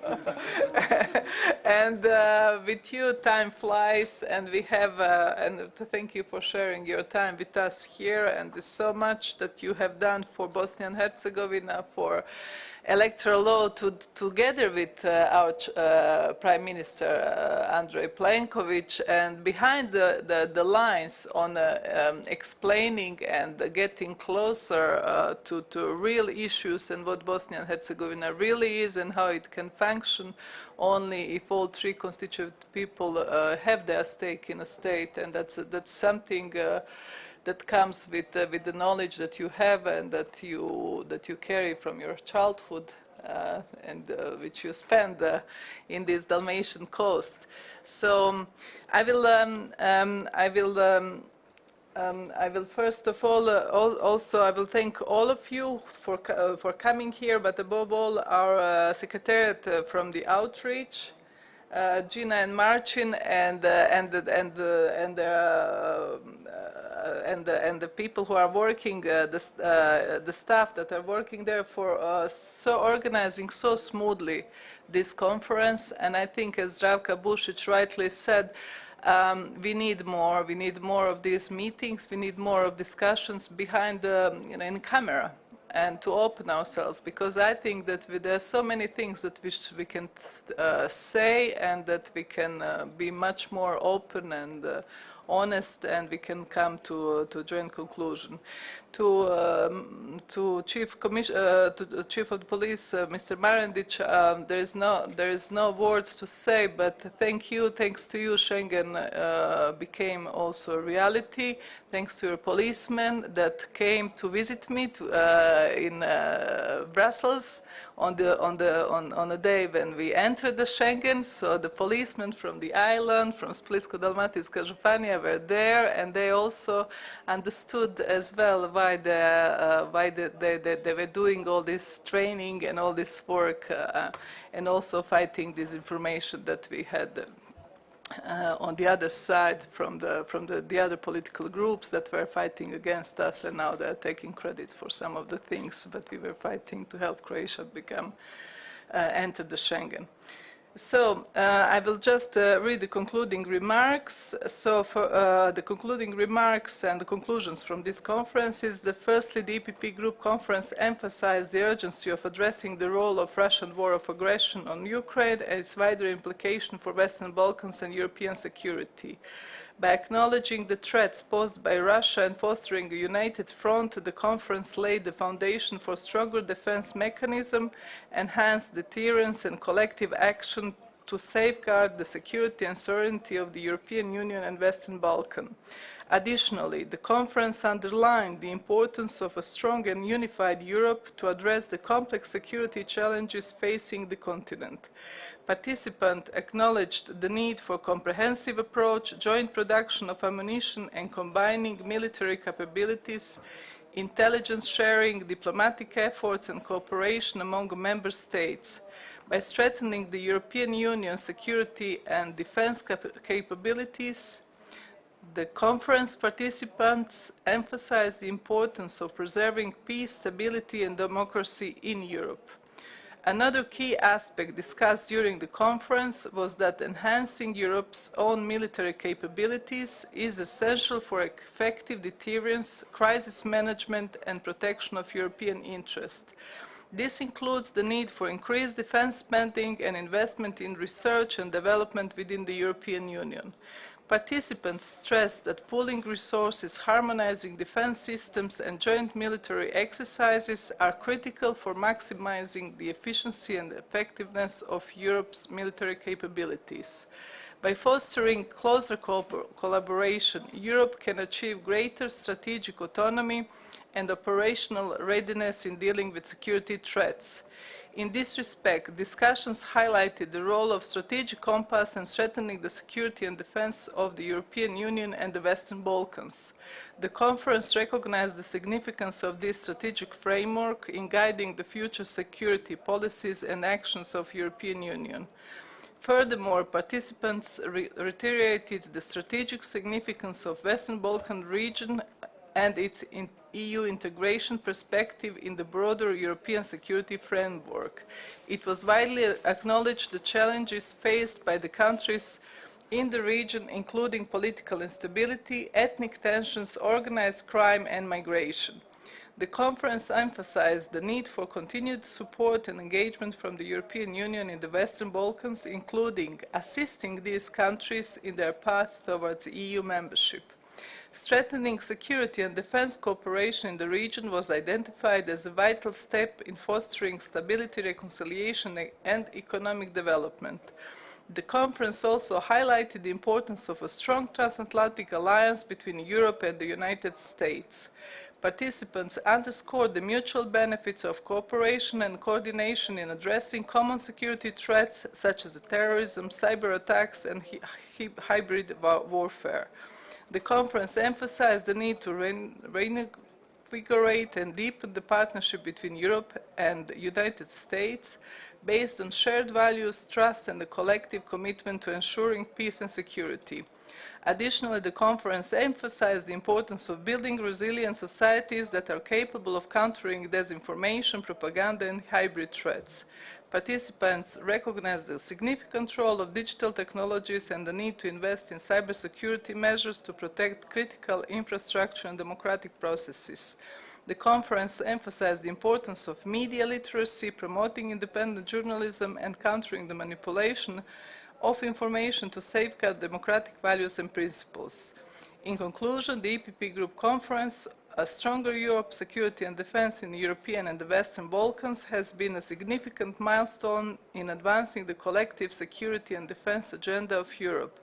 Through fruitful discussion and exchanges, participants emphasized the importance of a united, strong Europe capable of effectively addressing security challenges both within and beyond its borders. By focusing on cooperation, coordination and investment in security and defense, the conference set the stage for a more secure, stable and prosperous Europe, fostering peace, stability and prosperity for its citizens and the Western Balkan regions. The commitments made and strategy discussed during conference will undoubtedly contribute to shaping the future of European security and defense and reinforce the bonds between European nations and the Western Balkans. And finally, I would like to thank our representatives in Croatian Sabor and all the experts, Mr. Akrap and the others, and all the attendees here for having such excellent patience listening to us and participating in today's discussions. And I would like to finally invite you to join us for lunch that will be held here in the hotel at Southern Mediterranean. Thank you.